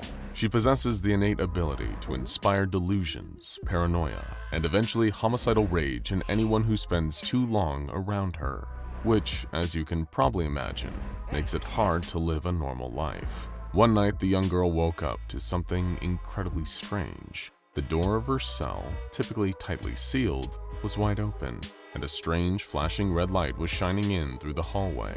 The sound of a distant alarm is what had woken her up. What the young girl didn't know was that the site confining her had just experienced a mass containment breach as a result of a major electrical malfunction. Some of the most terrifying creatures imaginable were roaming the halls in search of violence and carnage. But when the young girl got up and wandered out of her bedroom, she only wanted a glass of water to quench her midnight thirst. She wandered down a long, plain hallway, washed intermittently and read by the red flashing emergency lights. She rubbed the sleep out of her eyes and yawned. All this strange commotion. Maybe she's just having a bad dream. But what seems like a bad dream to her is a bona fide living nightmare for everyone around her. A few halls over, security personnel were being devoured alive by SCP-682. SCP-106, the old man, had just dragged a senior researcher into his pocket dimension to do unspeakable things to him, and a group of terrified admin staff are being lured out by what they think is a group of Mobile Task Force operatives, but is actually a pack of hungry SCP-939 imitating their voices. Still, the young girl persisted in her quest for a refreshing drink, even as security personnel began to fan out through the building, hoping to get control over this rapidly devolving situation. A group of 5 armed security officers ran into the hallway and attempted to intercept the young girl, but the high stress they were feeling was only accelerated by the effects of the young girl's anomalous powers. They started to feel bugs crawling all over their skin. They started to get the sense that their fellow security officers weren't even people, but monsters wearing human skin suits. Their paranoia soon evolved into a blistering rage. Each of the men pulled out their guns and began firing at each other until only one was left standing, wounded but alive. With all the others dead, the object of his rage now became the young girl herself. He understood then that it was all her doing, that she'd made him do this. She was a monstrous little creature who took pleasure in twisting the minds of human beings into terrible forms. In reality, the young girl had no such feelings. Her powers were passive. She had no control over them. She even suffered from some kind of strange mental block that left her completely unaware that her powers were even taking effect. She was, in a sense, completely innocent. As the security officer pointed his gun at the young girl as she began walking into a nearby break room, he experienced her secondary anomalous effect. Anyone who attempts to hurt her will immediately die from either a heart attack or a stroke. The security officer suddenly felt an intense pain, sharp and brutal, exploding in his chest. He collapsed, dead before he even hit the ground, and the young girl had no idea. She couldn't if she tried. In the break room, the young girl found exactly what she was looking for: a classic office water cooler, complete with a stack of plastic cups. Perfect. She carefully took one of the cups and pulled down the lever on the cooler. Watching her cup fill as the tank above the cooler bubbled, she took a sip. Cool, refreshing spring water, just what the doctor ordered. But the young girl suddenly looked up, shocked to see that the tank above the water cooler was now shaking violently, as though it was going to explode. What was going on here? Had she broken it? She stepped back, dropping the rest of her cup of water to the ground. She felt frightened. That's when a crack formed in the plastic tank, and the water began slithering out. Not dripping or pouring, slithering, as though it had moved with mind and purpose. And that's because in this case, it did. The young girl hadn't just drank any water. She had drunk half a cup of water from SCP-054, the water nymph, a mysterious sentient woman made entirely from water. Much like the young girl, the water nymph is often a misunderstood anomaly, one that has received far more harm from the cruel treatment of the SCP Foundation than she's ever given to another. She's a naturally curious and compassionate creature whose trust has been abused. So when the containment breach alarm started to sound, much like the rest of the Foundation staff, she had tried to hide and find cover, not wanting to fall into the crosshairs of a far more dangerous and hostile anomaly. She had chosen the water cooler in Break Room 3, which seemed like a genius idea, until the young girl turned up. After years of being experimented on by Foundation researchers, the water nymph wasn't just about to tolerate more mistreatment. Whatever this strange little creature was who had just consumed some of her body, the water nymph would fight back and make it regret ever thinking that it could take advantage of her. The young girl, who really had just made an innocent mistake, began to panic and run as frightening, slithering tendrils of pure water came slithering after her. As the unfortunate security guard discovered earlier, trying to attack the young girl was typically a one-way ticket to a heart attack or fatal cerebral event. But seeing as the water nymph had neither a heart nor a brain, she was invulnerable, and the young girl was terrified. She ran out of the room, past the bodies of the men who had killed each other due to her influence outside. She wasn't even able to notice them. She kept running, and the water of the water nymph came slithering after her. The water nymph had never been the vengeful type, but after the abuse she'd suffered, she learned the value of putting her liquid foot down. She would not tolerate mistreatment, even from a being this small. The young girl kept running, breathing heavily. Because of the nature of her anomalous abilities, nobody could intervene and help her. Occasionally, she had run into groups of Foundation personnel trying to fight their way through the chaos, only to be anomalously affected and become part of the chaos themselves. They became violent, deranged monsters and started attacking each other, punching and biting. As they fell to the ground in a brawling pile, the young girl had to desperately climb over them as the streak of furious liquid followed her. Meanwhile, across the facility, the vicious, psychopathic old man was hungry for more. His mouth stretched into a wide, sadistic grin, and he continued walking further into the base. He would find new victims. He would feel their fear and drink in their dying screams. Several mobile task forces were dispatched from other nearby containment facilities. They'd likely reach the embattled site within the hour, but how many lives would be lost before then? The death count was already well into the double digits. After all this running, the young girl was getting tired. It was rare that she needed to truly avoid and escape a threat like this, and as such, she wasn't exactly prepared for such a scenario. She found her way into a broom closet and locked herself inside, hiding among mops and brooms. She tried to quiet her breathing, holding a tiny hand over her mouth. Red flashes continued to occasionally illuminate the corners of the door. She breathed in and out, in and out. Was something waiting outside? The young girl gasped as water started bubbling underneath the door. It started looking around her feet, then rising up from the ground. To the young girl, it was astonishing. The water was forming the shape of a woman standing right in front of her. Her lower lip trembled with fear. For a moment, she was at a loss for words. Then she gulped dryly and began to speak in a soft little voice. "I'm so sorry, I didn't mean to hurt you, I promise, I was just thirsty." The water nymph tilted her head slightly, confused. Did this tiny child really mean this? Was it an honest mistake? After all the terrible things that had been done to her, the water nymph had difficulty trusting humans. But as the young girl started to cry for reasons she couldn't quite understand, the water nymph felt the urge to comfort her. Perhaps she wasn't with the Foundation. Perhaps this girl was just another prisoner. They were allies, not enemies. While the water nymph couldn't speak, as a show of solidarity, she began to transform. She got smaller, herself becoming a little girl made of water, almost mirroring SCP-053. She raised a hand and waved. The young girl giggled, seemingly put at ease. It'd been a long time since she met a new friend around here, and it seemed like the water nymph was ready to change that. Maybe they could escape this place together. The young girl opened the door and the two of them ran out together, passing through an adjacent hallway. The young girl ran while the water nymph slithered formlessly along behind her. They managed to sneak around and avoid detection from the many anomalies and Foundation guards duking it out for supremacy in the chaotic halls of the facility. In a sense, it provided the perfect cover for the unlikely duo to escape this bizarre situation. But they weren't out of the metaphorical woods yet. First, they were cornered by a trio of paranoid guards, all wielding handguns. However, the young girl's nightmarish ambient ability came in handy once more. The three men lost their minds and started killing each other, giving the young girl and the water nymph more time to escape and keep moving, though they were about to encounter the deadliest threat of all. The young girl took point, leading the water nymph down the nearest hallway, when suddenly, SCP-106, the old man, emerged from the wall right in front of her. He had such anomalous malice in him that the young girl's powers was effectively useless against him. He grinned and approached her, his arms extended, ready to ferry her off to the nightmare of his pocket dimension.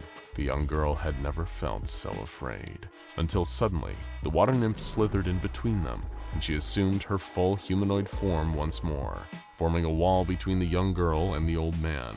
This turned out to be the perfect way to save the young girl's life. SCP-106 has historically found liquid barriers incredibly confusing, and it's been widely considered to be one of the few ways to effectively delay the old man's rampages. Seizing the moment, the young girl turned and ran away.